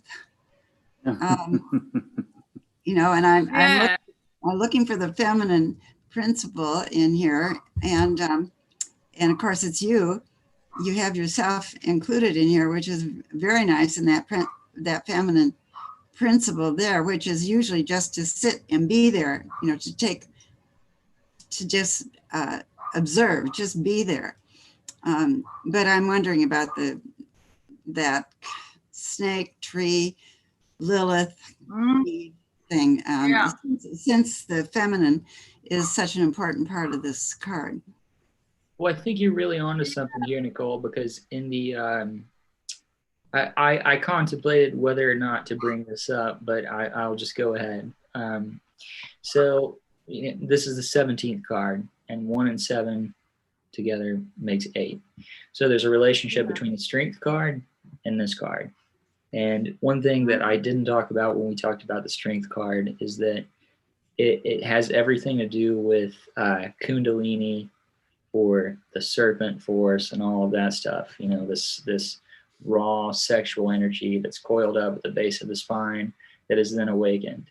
And then in this card, it's almost like now it's been transmuted and turned into something that you have in control. And, you know, as I'm sure we're all familiar, the common symbol of Kundalini is a snake. Yeah. Right. May I? There are 3 very specific modes in this card. And Skip, if you would put it up. Is it not up? It's up, and now it's like 9 screens in. I feel like infinite mirrors. It's really small. No, somehow I've screwed it up. Because first of all, I had 3 versions of this. Yeah, and it felt like you went into the innermost version, which is cool in a way. All right, I'm going to try it again here. Let's try it again. It's really like it's bringing it together. Because I actually can't follow the snake on the artwork. It's not really, it's really not. Okay, is that Not it? sure what. Yes, yes, and I think Colleen has brought this up, and then and I don't know how my Rolodex of a mind is not working out the name, but our recent calligraphy presentation, Very Johnson, Loveler. yeah, Sherry Loveler and John, or Johnson. Yeah. There's this golden eye. I see this almost Yodish or Yodish character on the left middle, where that's like an iris or a pupil of an eye in the gold. And then right above it to the left, it's in the void, or it's in the white. And that's cool. So there's a both and. There's a both and, but right when I saw the second one, I saw something more powerful. I literally dropped down. I downshifted to this black eye at the bottom, except then I noticed this non-finished ovular egg, white at the bottom.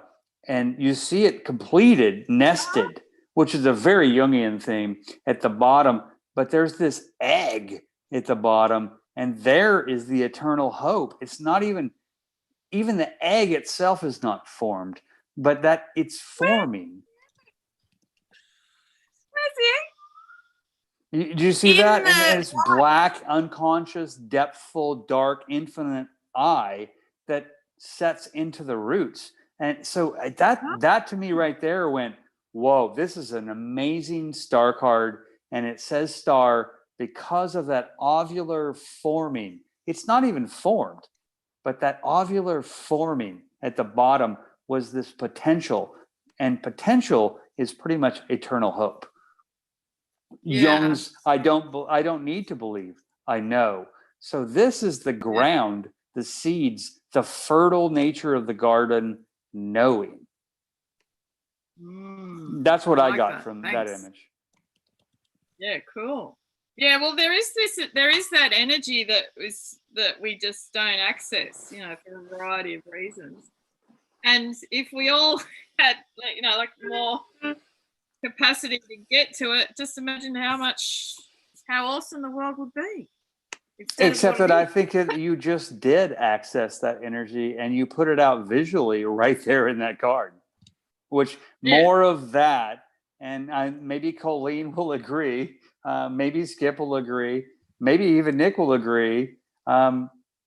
Putting that kind of image into the collective unconscious is like making a big multi-comma deposit in the collective unconscious. Yeah.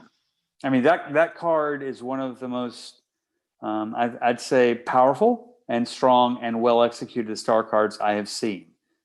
And that would be ever. Thanks so much. And that's when I saw your card, because when I was years ago, I used to always do symmetrical things. Right. I was really obsessed with it.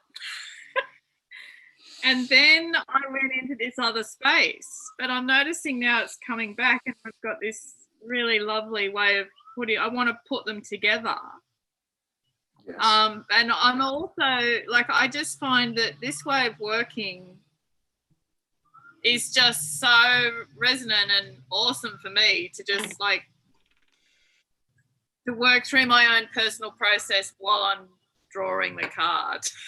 Well, it's like you have the hood open while you're driving the car. You're tuning the engine while you're driving, and I have to say I couldn't agree more. I mean, if I look at my card, look at Mr. Architect. It's all symmetrical, except he robbed something over here. That's not symmetrical anymore. Subtle. No one will notice it unless I call it out. He brought it down to here. And then there's this cup over here pouring. In the original, it was a breast pouring. We denudified it with the publisher. Yeah. But to me, that's also architecturally, that's just a jab at an educated symmetry, a jab at something not being symmetrical and being wonderfully dancing opposites. So in your card, they're full on dancing. I would say in my card, from that conceptual, I'm not going to, knock my card, but in my card, it's just barely a hint of a gesture at a lack of symmetry or an educated symmetry, where there's one something on the other side that's different, that's communicating. And I'd go back to Skip's stories of, I did one small thing and it did big things. I mean, so both and, because your card, I have this little tiny detail that's working in that card. If you get it, you grok it, cool. If you don't, you'll miss it. But in your card, you almost can't help but not viscerally feel it. And then you see it. And that just reminds me of Georgia O'Keeffe. I mean, someone says, why did you paint your flowers so large? And she said, oh, Yeah. everybody looks, but I'm going to force those people to see. Yeah. So anyway, so your card is one of those makes people see. It brings it up strongly. Getting You're there. muted, Yep. Skip, you're muted. Just keep going. Yeah, we've got I'll a keep little going. far afield here again. So That's wanna, fine, but you were muted, so we kept going. Right. I mute myself. Me as well. So it was good to have you show your card, though. Nicole, that was good because it shows how unique these things are. Now we'll go back to something that's more 16th century-ish with the Splendor Solis. Nick had wanted me to do these earlier, but it's hard to get to them. But anyway, here's the Splendor Solis, and I'll just read what she says here. Are you seeing it? Yeah. Okay. Yes. So I am the Red King, inner alchemy of the star, daughter of the firmament, dweller between the waters. I come that your faith in the inward journey be fulfilled, transmuting hopes into gifts of divine starlight. I am artisan of the natural intelligence, completing and perfecting the nature of all that exists beneath the sun. All Venus moon experiences in the four worlds are woven into my alchemical path. I stand upon the moon, a healed Fisher King, dynamic inner vision of the starry Aquarian.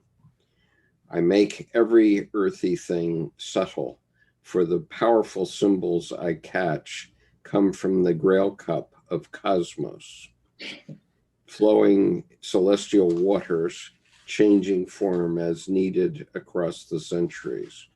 Dear alchemist, traveling further will bring you to me as profoundest star symbol, brightest Sirius, beyond souls wanderers to the furthest golden sparklings of the mystery.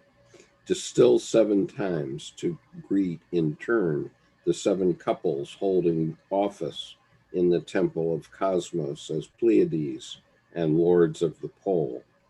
Their starry dance opens the still point of the turning worlds, where as Mithraic priests of the ages, I pour rays of love wisdom in measure of the vessels you bring. Let your own bright particular star shower that light upon the dear earth. So you're vindicated, Nick. Actually, Nick, would you speak to the chariot pullers up top? Because every time in this deck, that which is pulling the chariot is different. Yeah, and you are what I can say. You are I vindicated. can't. I'm just asking for a bonus. I can't see them clearly enough. They look a little. They look a little seraphimish, but hold on, let me use that. Yeah, I don't know. Well, But maybe I don't know. I am happy to have some vindication because they are. There's the fisherman, the fisher's net. He actually said Fisher King in a way. Yeah. The Fisher King, the Holy Grail. And then there are the swans, and as I'll show you in another deck, The swan is symbolic. And I will say, Well, yeah, all of those are fishing birds, I believe, and it's the idea that they're these high-flying creatures that are still able to dive into the depths and bring up a fish for food. well, and also the ibis will actually settle at the ground on the water, 1 foot down, 1 foot craned up, and they will strike like a praying mantis 100% accurately and get a fish. And Yeah. if you know, stick a pencil in the water and it bends, when you see the fish, it's not where you see it. So they will see beyond worlds is the metaphor. And one thing I've seen with this, when you mentioned the Fisher King, it came right to mind was the old Malay proverb, I mean, fisherman, which is to tend and mend your nets is itself illumination. So they looked into the detail of the net they cast to go into the deep. So, I mean, you had vindication from right when you said that, I have to say, but anyway, this card knocks it home. It certainly does feel, kind of good, just because I feel like it was kind of fell flat for most people. But, I am pointing to something that I think is objectively somewhat true. So yeah, I would say it's not objective at all. It's true, and reasons are unreasonable with truth. So I'm just wondering what the fisherman thinks about getting shot in the ass there.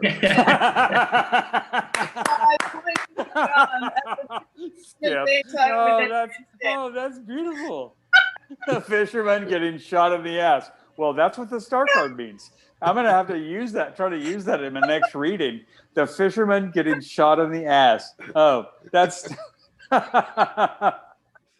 Okay. So we won't talk about 46 caliber, 20 clip muskets in 1700 automatic weapons because they were there. Wow. Okay. On record, Skip talked about the star. Okay, and here that's beautiful. Here's the that's fun. Here's the swan. I want to get a few more decks in here so people can see other ways of looking at this. And so so this is several different cards, but what I wanted to particularly show here is the Spirit Song tarot down here in the lower right, where she's got the swan, and let's see here. Okay, I thought the star on the lower left was kind of weird. I mean, she's sort of looking up at the star, I guess, but she has a nice discussion of it here, so maybe we'll go with that. Just a moment. Okay, very briefly. One of the most gentle cards in the deck, the star often appears at times of personal transformation. She indicates that now is a time of healing and positive transformation, a time to release anger, bitterness, and negativity. Forgive and forget, and embrace new opportunities.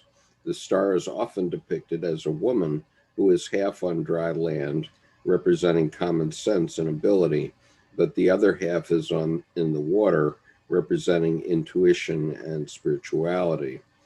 In my drawing, I took things a step further and drew her almost as a mermaid, her legs just wispy fins in swirling water. Okay. The pictured bird is the sacred ibis, representing the mind. The astrological sign of the star is Aquarius. In a reading, you may see this card paired with the Hermit. If so, a blessed period of quiet renewal and rest is in the cards for you. Take time to study, meditate, and be alone. This is also true of the Four of Swords. rest between battles. It is okay to temporarily lay down your swords, trust the benevolent forces around you, and allow yourself some peace. Paired with the chariot of the magician, this is a great omen for accomplishing your goals, getting the things you want, and having the world around you cooperate in a way that might seem almost magical. Even reversed, this is a gentle card. She may sometimes serve to remind us of the damage that grudges, revenge, and negativity cause. She urges us to let go and focus on growth and hope and change. So I liked her discussion. I'm a little bit out of balance on the eyes. On which card? Which card was that? The that lower material? left. Okay. And the let's see here. I put the Sasso Daibito tarot in the upper right there, because I wanted to understand what she was saying about the spaceman and all that stuff. So let me just read what she says.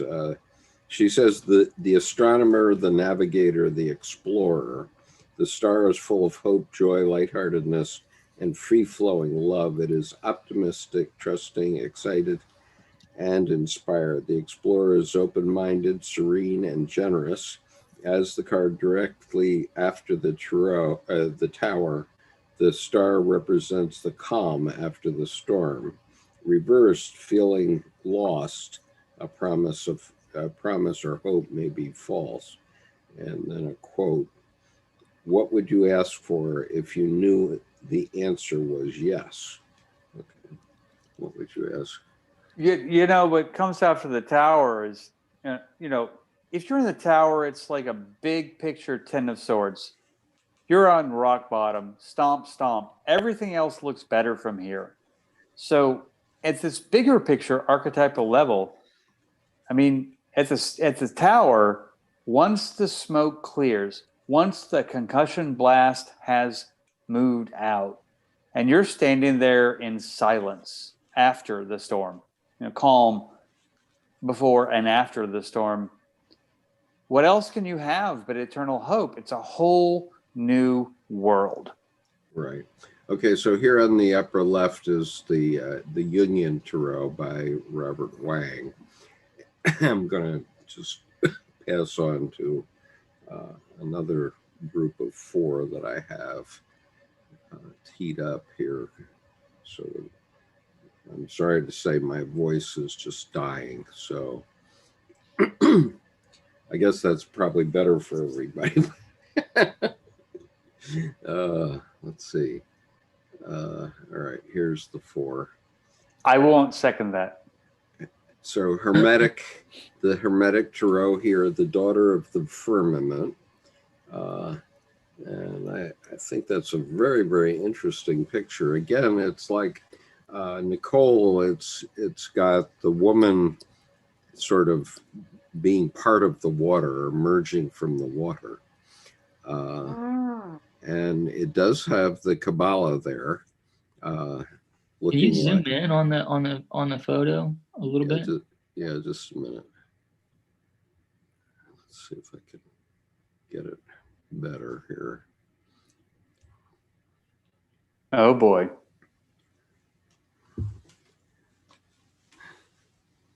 So she is not controlling the pouring of the water, it doesn't seem. No, I was going to say that's what struck me is there's a bifurcated action. And there's 2 references, there's more than 2. There's 3 or 4 references to the Tree of Life here. On the right, it looks like the Tree of Life that's behind Nick. On the left, it's got the Tree of Life in the form of the astrological symbols. And then it's also got it up around the star itself. And interesting, these stars, these 8-pointed stars, are continuous lines like Mobius loops. Well, that's the interesting thing about all these odd number stars is that like the Pythagoreans didn't really think that the even numbered not stars, but just even numbered shapes were not really considered to be divine because they repeated forever and they never were contained within themselves. But whether it be 3, 5, or 7, they all make a continuous loop within themselves. They're always contained as their shape, and you can always draw a point and just keep drawing that star within itself without it ever stopping, whether it be 3, 5, or 7. Any idea what the test pattern refers to here? Oh boy, that's a really good question, because I mean, obviously it represents the opposites and so on, but can you drop it down a little bit astrologically? I'm missing the top 3.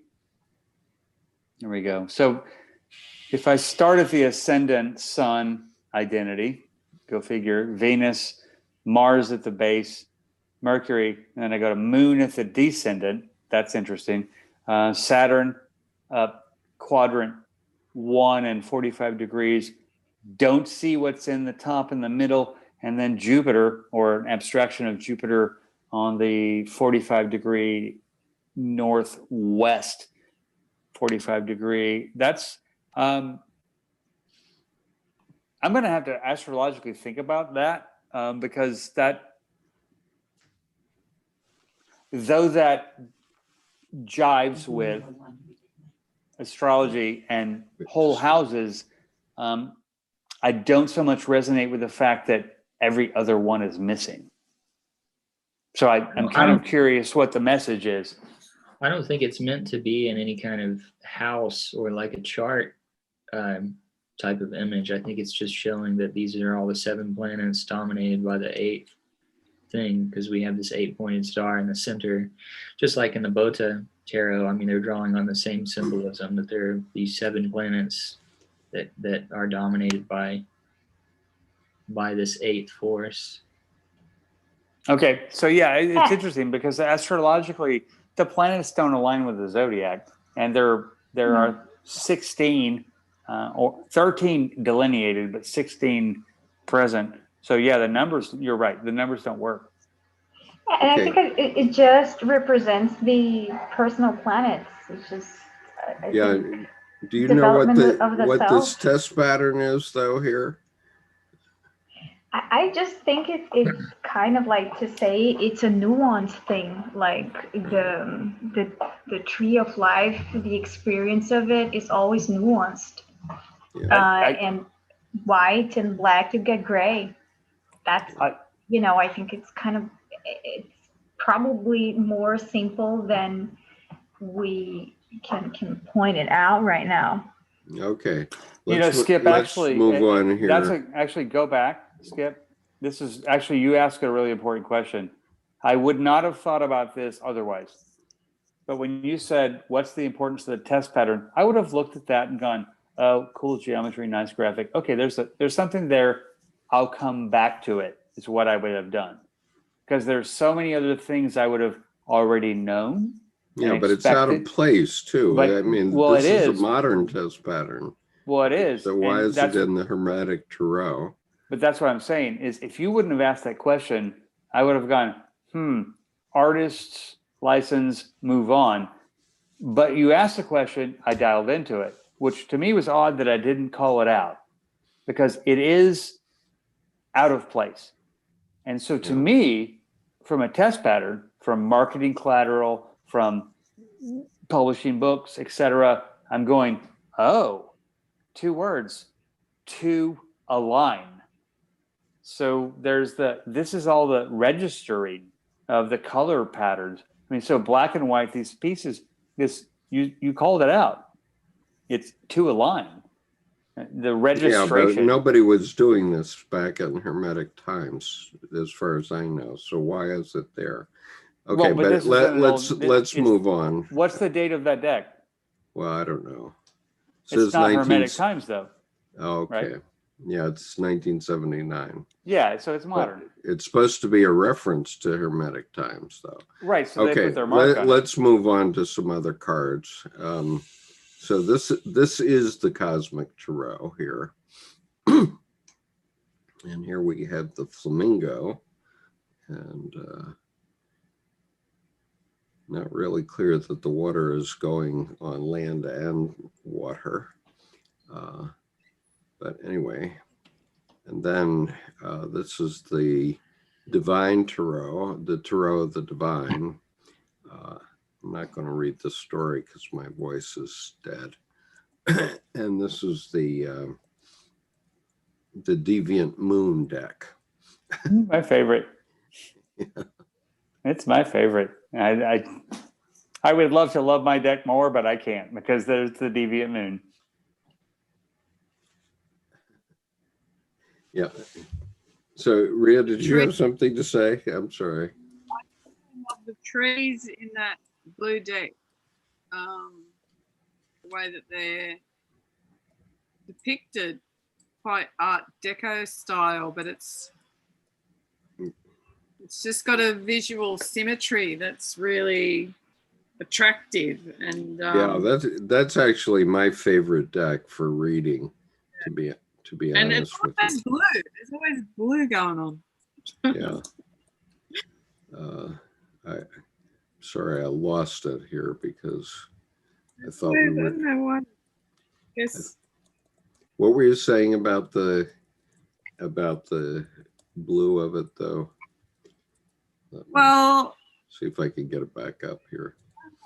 The symbology of blue is, I guess, about the cosmos. I think it has to do with emotion, water, and yeah, emotion. it's just really beautiful. Like of all those cards, I'm really drawn to the bottom left-hand corner. Just the softness of that, the dreamlike quality of that. Yeah. Blue and orange are also opposite on the color spectrum, and those are often colors used to depict the sun versus the moon. Mm-hmm. And the sun and the moon in it, it's just really beautiful, isn't it? It's like so the feminine qualities that Nick was speaking to, also of intuition and all that, I think. Right. yeah. Okay, let me, I'm going to read this one about the Divine Tarot because it tells a little bit of a story that is worth understanding why this particular tarot deck is attractive to me. Okay, and that is that this particular tarot deck applies a different story, like a fairy tale, to every card in the deck. Okay, even the minor arcana. What is it called again? It's called the Tarot of the Divine. That's right. Thank you. And so when you learn these, when you just read these stories and then apply them, if you're doing a reading, I would think that it's very good. I mean, I use the Cosmic Tarot to read. I like this deck very much to read, but this deck, it sort of brings out the child in me. I really like the storytelling aspect of it, and so it's about the star representing hope, which is beyond impossibility, right? And so I'll just read it. It's a Russian fairy tale. Sister Yunushka and brother Ivanushka. Okay, here it is. There once was an orphan girl named Alyanushka who lived with her young brother, Ivanushka. Ivanushka was still too young to work, so he would follow his sister to her job on the other side of the forest. The journey was long and hot for the young boy, so when he saw a cow hoofprint filled with water, he asked his sister if he could drink from it. She told him to wait until they could drink from the well. he asked again when he saw another footprint, this time a horse's, filled with water. And again she told him to wait for the well. By this time he was so hot and thirsty that when he saw a goat hoof print filled with water, he didn't ask, he just drank. Immediately he was transformed into a little white goat, for the water had been a witch's trick. Alyanushka, realizing what had happened to her brother, began to cry. She vowed to take care of him forever. Just then a merchant came riding by and saw the lovely Alyanushka on the side of the road with a baby goat by her side. He asked her why she was crying, and when she told him her story, he instantly fell in love with her purity and proposed to her right then and there. Alyanushka agreed, and they were soon wed, and the three lived happily for some time. However, one day, a witch kidnapped the goat brother and used him to lure Alyanushka to the river. The witch seized the girl, tied her up, and weighted her with stones before throwing her into the water. Ivanushka managed to escape the witch. He ran home and found that the witch had transformed herself to look like Alyanushka. Alyanushka's husband, who had been away during this adventure, did not notice any difference in his wife. The disguised witch tried to convince the merchant to eat the goat, but Ivanushka instead led him to the river to discover and save the real Alyanushka. Knowing they had been deceived by the witch, Alyanushka and her husband killed her, breaking the curse on Ivanushka. Yay. To their delight, he became a human boy once again. So that's the lovely story. What does it mean? Well, there's no, hope. no, don't. No matter how bad things can get, What's it mean? Yeah. Nice. there's always hope, right? There's Right. always hope and love reunited. Right. That's what I got from it. Yeah. What were you saying? She said, "Love united." That's like Love two amazing reunited. words. Love conquers all. Yeah. So love is warring. No. Wait, conquered? Just kidding. Okay. So Susie Galston says on the YouTube channel, "Hi Skip, hi everyone. I'm sure you had the book, but the Hermetic Tarot, the book mentions the black and white of each Sephiroth of the Tree of Life, representing the day and night hours." Oh, that's interesting. I didn't bring the book in with me into my lair, so. Well, the day and night hours would be a very important consideration there. Then, I mean, if you bring that up, the star is in the night, but if you bring up the day and night hours, you're actually asking for context. So Susie bringing that up is actually a pretty powerful point to then get bigger than the star and to bring it out of the focus of its concept and put it in context in the day and night hours. All right. I was rather taken by what Jodorowsky said about this card in the Marseille deck. So I'll pull up the four that are the ones that Wang had us looking at side by side. So in the upper left, we have the Golden Dawn, and then the Thoth deck on the upper right, the Rider Waite in the lower left, and the Marseille deck in the lower right. And so I wanted to get to the Marseille deck in the lower right because that's what Jodorowsky was talking about. So he... Yeah, so read that part, because Jodorowsky he gets in there. Yeah, all right. So let me make it bigger so you can see. Okay, so you need to be able to see this card. Mm-hmm. Because you need to be able to see the word. Well, and also the 4 worlds of the red. Okay, So anyway, I'll stop. let Keep me going. just read it, please. Okay, so the ambiguous writing in the lower cartouche gives free rein to numerous readings. L'étoile, le toul, a derivative of the word spring or source in the language of OC, whatever that is, and la toi île, the island of you, the isle of you, la toi île. This arcanum will be the star for us. On it, we see a kneeling naked woman beneath a star-studded sky. Beneath the stars, one star. The human being is in its truth.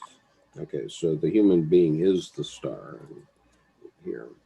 Arcanum 17 depicts the first naked human being of the Tarot before Arcanum 19 or to 21. With her starts the adventure of the being who has attained purity and asceticism. Beyond appearances, she no longer has anything to hide. She is only to find her place in the earth. The star's attitude evokes piety and submission. We kneel before a temple and before a king or queen. We can therefore say she is honoring the place where she was established first, or where she has established first. Her knee resting on the ground can also be a sign of being rooted.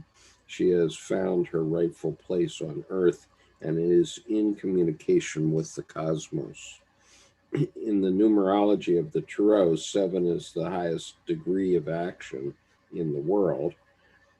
Numerous ties exist between the star and the chariot. Both are rooted in the earth. And the 12 stars shining on the dais of the chariot indicate its relationship with the universe. But while the chariot enters the world like a conqueror, a traveler, or an inseminating prince, the star acts on the world by irrigating and nourishing it. The naked figure's breasts evoke lactation, and we can see an allusion to the Milky Way and the stars hanging overhead. The stars, 8 in number, signify that perfection of one kind has been attained here, the perfection of talent. The star is being entirely connected to the world. One of her vases seems as if it is welded to her body, sealed to her pelvis, and the other extends into the countryside. We can see there the image of a spiritual water, yellow, and the instinctive or sexual water, deep blue, together nourishing the environment. It is possible that one of these vases may be receptive, capturing the energy of the blue river, while the other pours a stellar light into it. An orange moon on the woman's brow evokes intelligence that has become receptive wisdom. I don't see the orange, I guess it is there, which permits her to transmit the universal force passing through her, symbolized by the starry sky. She is also a being of flesh and blood who forms part of nature. The sign she bears on her rounded belly at the level of navel evokes a seed of life. She spreads her fertility. Growing around her are trees with orange foliage bearing yellow fruits. What is received from on high, the star, channel of universal generosity, pours toward the earth to fertilize it. Here, the wandering journey of the fool, of the primal energy, halts to provide a place for communication with humanity. The generous individual becomes an unstoppable spring, receiving and giving in one purifying movement. From the perspective of psychological work, we could say that the star, purifying her past, is also purifying her future and her surroundings. She gives everything to all around her as well as to herself, asks nothing in return. While she performs her action, she is fertilizing and clarifying the landscape, earth and trees and water. I'll stop there and skip down a bit to where he has this part that says, if the star spoke. And this is quoting the star now. In the infinite multiplicity of beings and things, I have found my place in the world and in myself, for it is the same thing. I no longer need to keep looking. I no longer hold any image of myself. I am in my rightful place. Here and everywhere I am attached to my own choice. I am in every particle of dust, in every territory, in every waterway, every star, and every part of my body. And how could I not respect the world of my bones and my flesh? All of this matter does not belong to me. It has only been lent me for no more than a fragment of time, and I respect it, for it is my temple, the one in which the unthinkable God resides. The mind is matter, and matter is mind. The universe is perpetually being born and bursting, and at its center, where I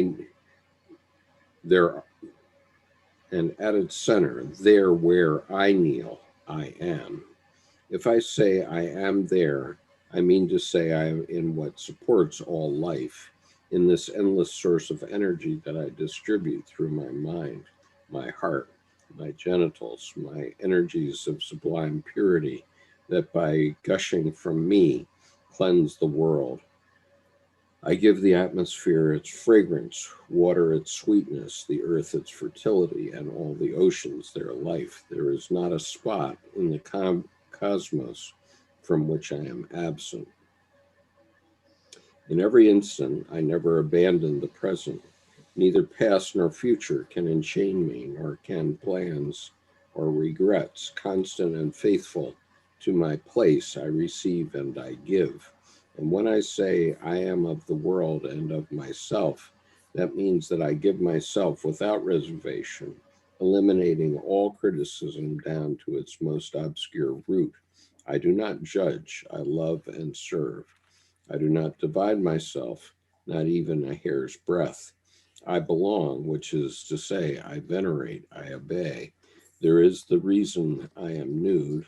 This is the reason I am nude, naked as a tree, a bird, or a cloud. I am my body, my flesh, and my blood, and thereby I find it impossible to abandon lest I abandon myself. How could I not love what possesses me amorously? Just as I give myself to the earth, I give myself to my flesh and bones. Just as I entrust myself to the oceans, I entrust myself to my blood. Just as I surrender myself to the air, I surrender myself to my skin. Just as I give myself to the stars, I give myself to my hair. And radiantly full of this slave's love, I act upon the world and upon myself. I act, in other words, I go with the flow of the world, eliminating obstacles and transmitting the energy that comes from beyond the stars. All I can do is enrich and purify, nourish and understand and purify. I act the same way upon myself. I open myself to the infinite. I let the breath of the God circulate through all the pores of my skin. I offer my resistance to the impetuous circulation of my blood. I permit all the mysteries to pass through me, and from the center of my belly, which has become infinity, I receive and allow the totality of light to be born. Whoa. Pretty beautiful, isn't it? It's beautiful. That's a song of eternal hope. Amen to that. Amen. Yeah, a woman. Amen, a woman. Some kind of feminine declaration of self and soul. Yeah, I do like that he made reference to the female orgasm, because I was thinking about that. I was thinking about how, like, he was talking about the chariot inseminates. And then he was like, okay, he's not going to say anything about her, but then he did. So I thought that was good. I admit I was sort of in and out of it, but I was like, oh, on that part I was paying attention. So actually, Really good thing or bad thing? That's a good thing. Okay. Isn't it a good thing? Was that piece of writing connected to the that card that you had up that was the older one? The Marseille deck, yes. Yeah, Jodorowsky is one of 4 people, maybe 6, who have actually spoken tarot in the first person. Yeah, it's really.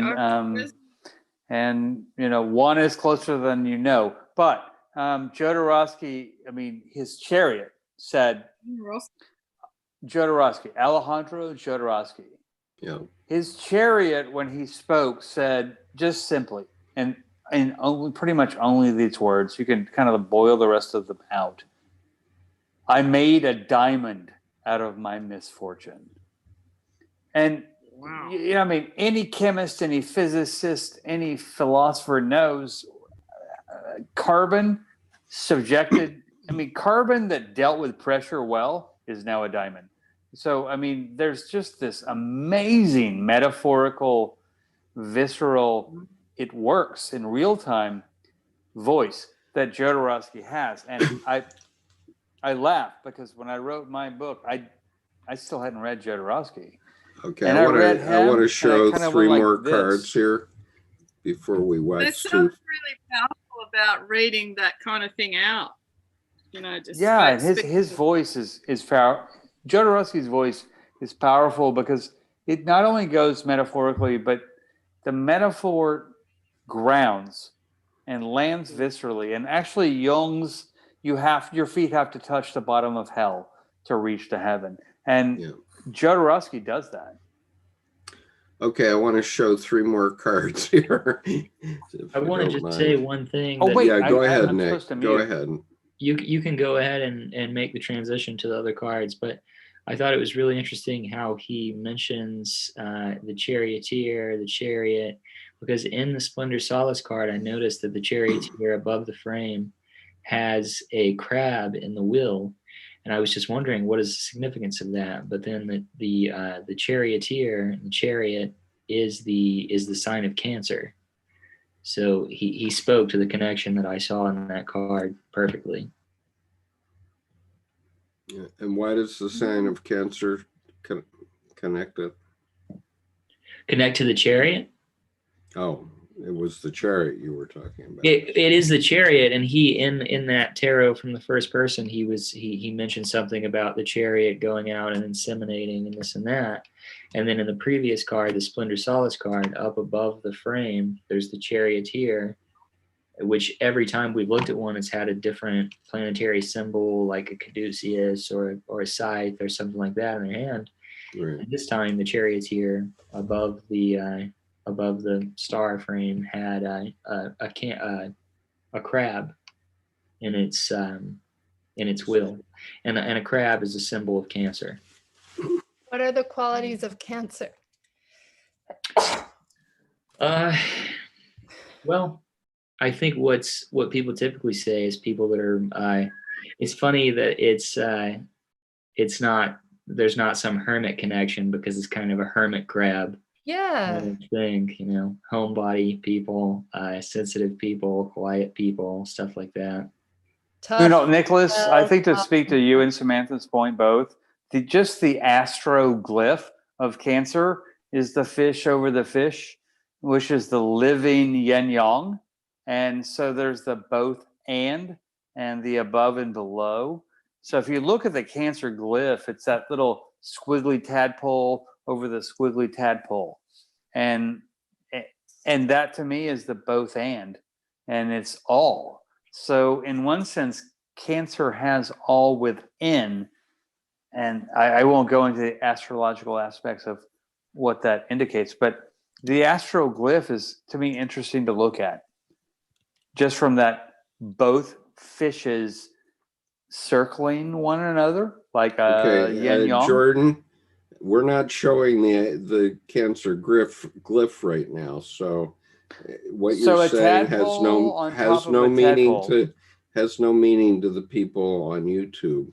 And so let me show these last few cards, and then if you can find a copy of the Cancer glyph. You can bring it up. We'll bring it up and we'll talk about it.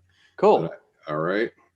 All right. So this card is the star card in the 5th tarot. And I thought it was quite lovely. It has 8 stars too. And it's interesting that it, you know, has the water of life flowing out of the hands. And the hands are coming up out of the earth. It's very interesting. And I like to write up about the 5th tarot, but my voice isn't up to it. So I'll just mention that. And then I'll just show one other pair of cards here, which is Melissa Townsend's deck here. If I can find it, here it is. I often get lost in my, okay. Because all of these decks say the same thing. So this is Melissa Townsend's version. The one on the left is the one she uses in her own readings. And the one on the right is the Alted's deck that she did in Greenwich Village many years ago. But I think the star is quite cool in this image. So anyway, she's beautiful to me. Oh, no wow. comment. No, I had to go out. I was out on the internet, and now I came back. That's, you know, what's interesting is the white space in the middle. I mean, Colleen mentioned it. I know it as an artist of that which you don't paint, that's what you leave out. That there's this wholeness of non-ness in the middle of that card on the left, and then on the card on the right, same thing. I mean, this is all not hyphen drawn. That's important because that's the self. That's you. We each fill in that space. And period. I'll stop right there. Okay. All right. So did you find this crab glyph that you want to talk about? Yeah, to substantiate Nick. Wait a minute. And this will give Nick some ordnance. Okay. It's also interesting too that you know, the crab is a creature that has an exoskeleton, and also the charioteer has armor that's very similar to an exoskeleton. Yes. Okay. Remind me why we're talking about the crab again, please. Well, I'm just following the thread that Jordan is laying down here. I thought. Well, I thought you brought it up.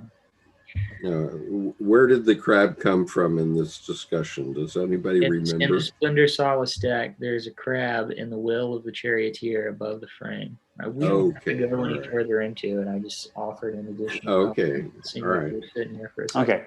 Good. So I don't want to be like jumping out in front and then you're like, no, that was you, not me. All right. Well, I made you co-host there, so that's supposed to be there. Where's the image?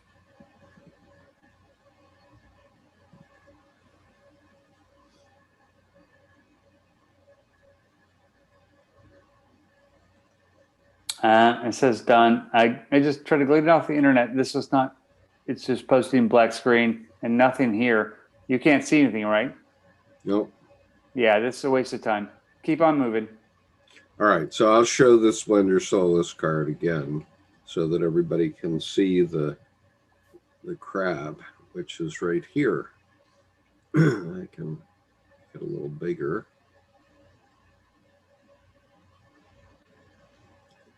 Except, is that a crab or is it a lobster? I guess it must be a crab, I suppose, but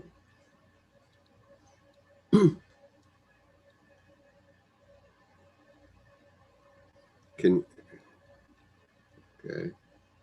Silence. Well, I don't have anything. All right. You have anything more to say about this, Nick? No, I'm sorry. I wasn't paying attention. Did I miss an image or something? Well, Jordan was going to show us an image of a crab, but or Let's just crab glyph. Just whatever cards you have next to show. I have nothing more. Oh, okay. Okay. And I would just assume find an end here after 3 hours and 40 minutes. Samantha's looking tired. Any final comments on the star, Samantha? Powerful session.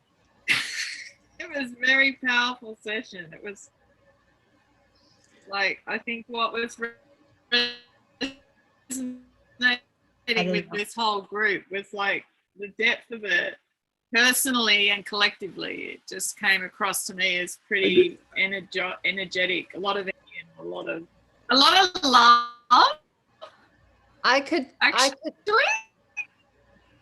Which is what I love. Sorry, So- I was trying to, can you hear me? I was trying to respond and I was muted. So sorry. All I have to say about the star card is that I drew it. I was doing the exercises in this book, the 21 ways to read a tarot, and I drew the star card to work with. Okay. So, Well, that was a good one to pick, given that was the topic for this week. it feels like it resonates with me, but that's for like a lot of personal reasons, and whatever its meaning is still evolving. I just know it's about healing and hope. So, Jordan, this is the glyph you were talking about? Yeah, this is a version of the glyph, but it's basically a 6-9 or on the side, which is the yin yang put in separateness, which is the Cancer glyph astrologically that Nick was referring to. So this would be the one and the other, but what's interesting is they are both and also each. And so what happens is I never would have imagined this particular image from what you and Nick were talking about. So if we're going to talk about glyphs or images, we should bring them up prior. So I think in advance, moving forward. I'm going to stop this share. Okay. I mean, even if you want to talk about something in the middle, you can always go out and get it and pop bring it up. in. But your conversation was having no meaning to me. Well, what's interesting is you saying that is, now that I think about it, I was listening to Nick and I was hearing all of that in all of these images at the same time I was hearing his words, and I'm going to start to take a step back. For the visual language is kind of my mother tongue, and English is a second language. So I've got a serious visual library. When I begin to talk about any of these things, I'll know to go cue them up so I can just click, click, click, because I get it. It has no basis when you don't have the image. And it's just a bunch of words. Unfortunately, I mean, we have a lot of people watching on YouTube, but if they don't see it, it's hard to keep up with everything that's going on. Right. And when I wasn't even talking about the glyph. I was just saying that there seemed to be a connection between the Chariot card and the Star card. Right. Well, but you mentioned Cancer, and when you mentioned Cancer, I went, "Oh, I get it. That's a great connection." And so you didn't even say that, but I got that. Yeah. Can you speak more to unless Skip? I was just going to ask a question about the connection between the Chariot and the Star. Is that okay? Or I could wait. Okay. There was a Cancer on the wheel of the Chariot in the Splendor Solus card. So I was looking away when you well, and a larger and Skip, I hear you, Skip, but a larger reference might be that the Chariot is the first to harness the opposing forces. The Star is the activation with those forces in opposition. So basically, the Star, in more simpler terms, The star is you acting every day in whatever spectrum of both and, either or, dark, light, anything that's in your fuel tank. The chariot, though, took this over here and that over here, and it harnessed them. That's one thing. That's cool. That's conceptual. The star, though, is you surfing your celestial groove. And whatever your fuel is, that's what it is. I brought it up just because Hodorowski in his the star from the first person mentioned the chariot, and then it immediately made me think back to the previous card where there was also a symbol of the chariot. Okay. Well, no, that's plenty good. That kind of reference, it's not random association. You saw it. It came to mind. Here's the thing. There's a wonderful method of reading. And I know that this session, our educational programs are not about divination, but there's a came to mind reading. It's not necessarily clairvoyant, clairaudient, or any of that. It's not necessarily, well, it's not even that. It's just the fact that it came to mind. Because I think came to mind means all of it happened. And you just had a thought. And when that card comes to mind, there's no harm in going down the rabbit hole or off the frontage road to look at what's up with that card. Let me look at that just to see, maybe refresh my memory. Maybe I come back with nothing. Maybe I come back with a big old black 8mm pearl. I mean, so I think there's a whole lot there. Okay, well, we have a lot of other sort of references or other things that are sparking the minds of people that are participating, including Justin and Rome. Do we have some YouTube stuff we want to look at? Well, I'm not going to look at it tonight. Okay. Because well, actually, wow. Okay, we've gone way over.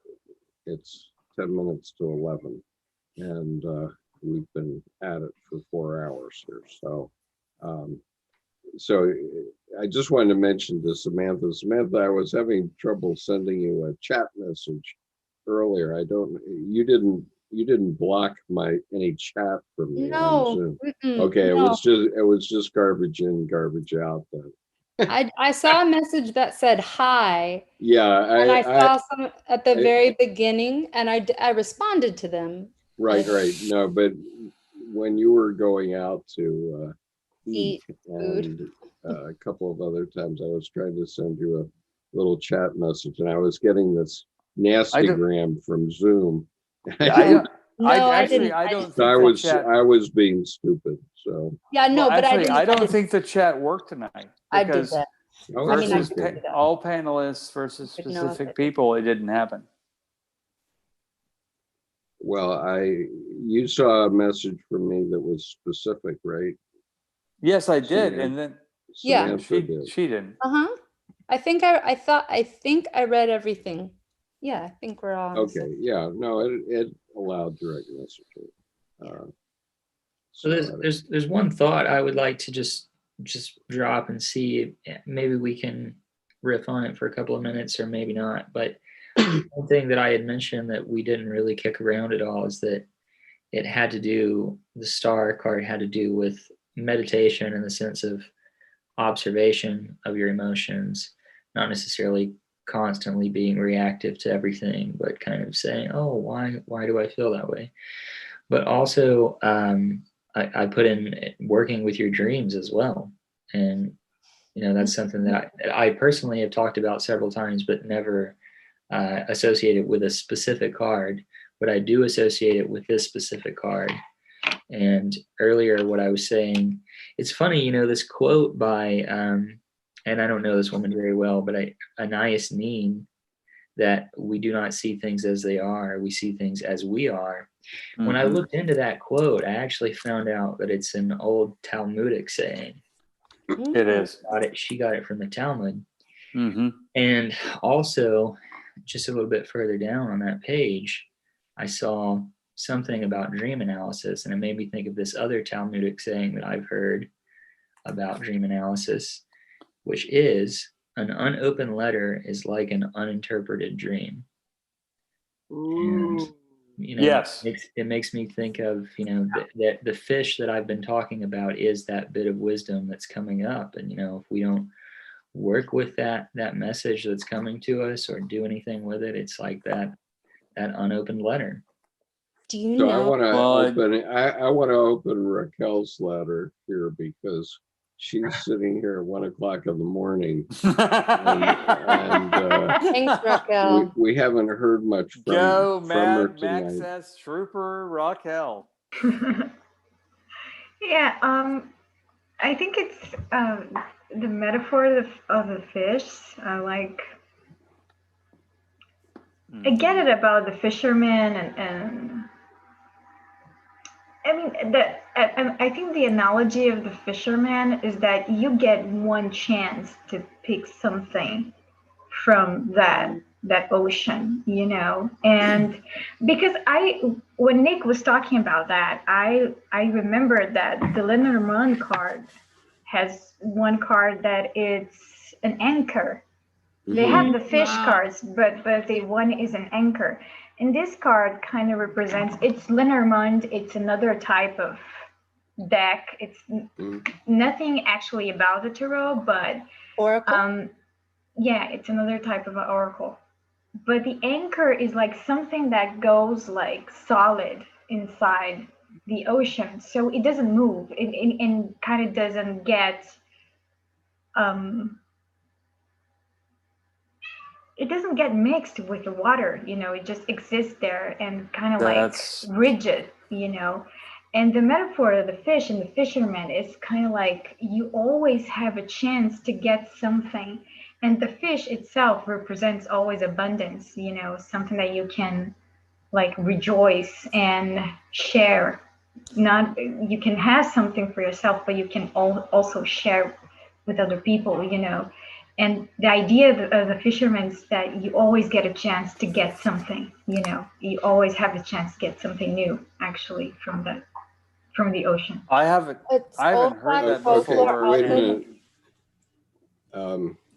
I want to ask Rhea if she has anything to add here because we haven't heard much from Rhea. If you're still with us, Rhea, I see you behind the scenes, but okay. All right, go ahead, Jordan. I'll give you maximum of 7 minutes, and then we're no threats. I just stopped my chat. It's not a threat. It's just no. So Raquel, I have a certain limit on my my ability to be here and support you all. So it's fine. Raquel, I've never heard that before, and actually, I'm surprised that I haven't made that connection before. I mean, the fish, the glowing-eyed fish yanked from the deep with Jung. So when you just said that, I got that on the land, which is supporting, but it's this anchor. When you said is not affected, it's within the ocean. There's 1 and 2. There are 2 things working together there. The anchor grips, drives, bites, anchors, roots, whatever you want to call it, into the ocean. I don't know if I've seen a better metaphor in a while.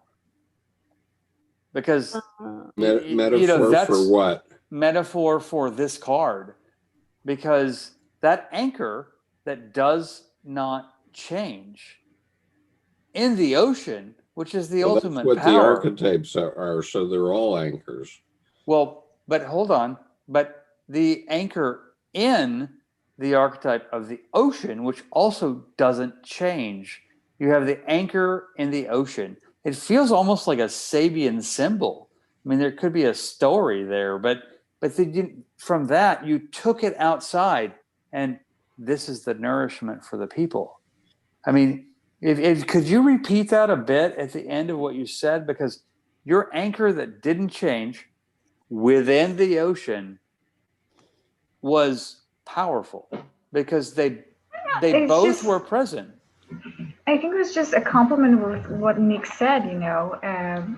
According to the star card, I think it's always about an opportunity, and the analogy of the fisherman getting one fish, because the fisherman, even though you use a net, you can take some amount of fishes, you know, you can take everything from the ocean with that gesture, you know, you're just gonna get something. So that something that you get is always nourishing in some level, you know. And the anchor is the opposite, you know, you go straight to the feeling, but you go with a certainty, you know, that is not actually with real. the fish hook, it's a one-to-one relationship. You know, you can only pull that one thing out of it. And, you know, Yeah. when you wake up in the morning and you sometimes, you know, you have that dream that's just pristine, so clear, and you can remember every bit of it. And some morning it's like trying to handle a wet fish, and you're just hoping it doesn't slip off back into the water, and occasionally it does. And also, I think that solidity that you're talking about within the anchor is in these cards, because in every one, this woman is standing on top of water. Yes. She made the volatile fixed. I mean, she's created she's standing on something that's not even Magic. So is she I want to say Moses something. or Jesus' So sister? I remembered 5 dreams in 2 days from, remember how I mentioned that, Nick, in the last class, and everyone else heard, I was like, I don't remember my dreams. How do I do it? I remembered 5 in 2 days, and I wrote about all of them. So I feel that fish. I feel that it has something to do with this. Now you're gonna catch a lot of class. fish. That happened. I hope it happens again. I was also not drinking coffee, which probably helped me hit a deeper REM to remember, because it kind of. Oh wow! I respected you right up to that point. Sorry, I mean, if you want to drink coffee, drink coffee. I'm sorry, I'm a coffee racist. Okay, well, we have to let everybody go to. No. I think I'm starting to turn orange like a pumpkin. I mean, the only one that's got the good end of this is Rhea and Samantha. For the rest of us, it's quite late, and so I'm going to respectfully. Thanks, guys. Disempower us for tonight. Thank you all for being here, and next week we will do the moon, and. Oh boy, our inner lunatic. And Colleen has set the new standard for the mark of the self, the doodle, which will be the hope for 2021, not the. Yeah, that's nice. That's coming. Any assignments? Any rituals? You recommend, Skip? The ritual is to do a doodle. Do you know what I'm talking about? I can do a doodle. I haven't seen a whole class, but I know you guys do that. So maybe the less I know, the better. I could just doodle. Do you have a prompt? Yes, the less you know, the better. Yeah, do it, because you got power. That's probably you got right. power. That's probably better. You got power.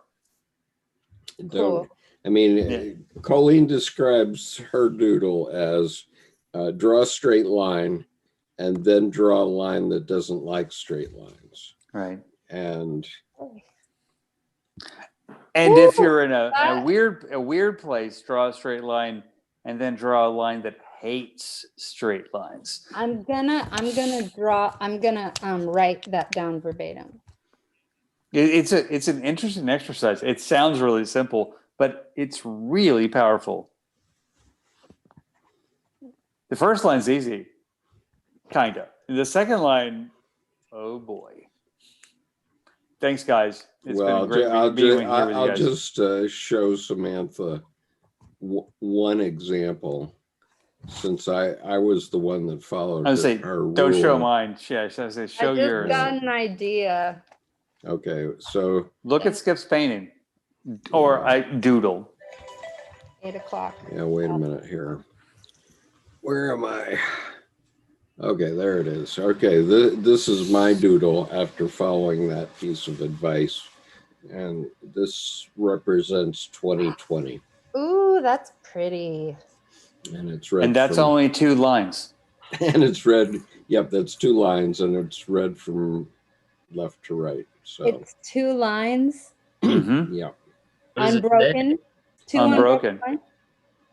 Listen Right. to what he says. This is kind of amazing. Well, I'm what trying I to did was take this point here. It's easy to see. When I was drawing it, What point? Oh, there it is. Uh-huh. see my cursor? Yeah. I went under the straight line. Okay, the straight line runs down here, right? Uh-huh. And so I went under the straight line. But what I had done was draw a lot of lines that were parallel to one another. Okay, so that there would be 2 lines, et cetera, and then You they know could cross under one another, like here, like Mhm. this line went under the orange and went under that Mhm. line, but there wasn't any color in it before, right? There was Yeah. no color. It was just 2 black ink lines. and then I just let my Well, he drew one vertical line, and then the line that didn't like lines was all the other lines. He went this whole thing up on the top left and then around, and he just didn't lift his pen and just moved. And then that's right. And then I let my psyche tell me what colors to use. You know what you know what I like about it? Sorry, go ahead. Your psyche told you what No, color. that was it. That was it. I like that it is obviously there's personal meaning to you. I don't need to know the meaning at the time because but I love art where I can appreciate, where I can just like it because it's pretty. It doesn't have to be deeper than that. But then So did you like it? Yeah, I like it, but also I know, there's some meaning to you. I mean, the best is when it can have some internal meaning, but then you don't need to understand the internal meaning to enjoy it aesthetically. You can go as deep as you want to go. So that's what I like about it. I like the colors. So Raquel, we've been enjoying your antics of your cat behind you. It's cool. Gladly today, they didn't fight as much as they used to. It was so funny last week with one was just hanging out and one was just in this, I'm about to jump. It lasted 10 minutes and then bam. Yeah, Okay, they so do that. I can no longer cope with my voice, so I'm going to say goodnight to everyone. Drink some tea with honey. Yeah, I'm going to go get some honey direct. And also, so go back and look at the session we did on doodling with Colleen. It was really awesome, actually. The tarot one? I mean, no, it's not a tarot one. It's about the mark of the self. Right. It's just general self, capital S, self. Yeah. All right. All right. So peace, everyone. Thanks, Nick, for putting up with all of this. Yeah, peace. Take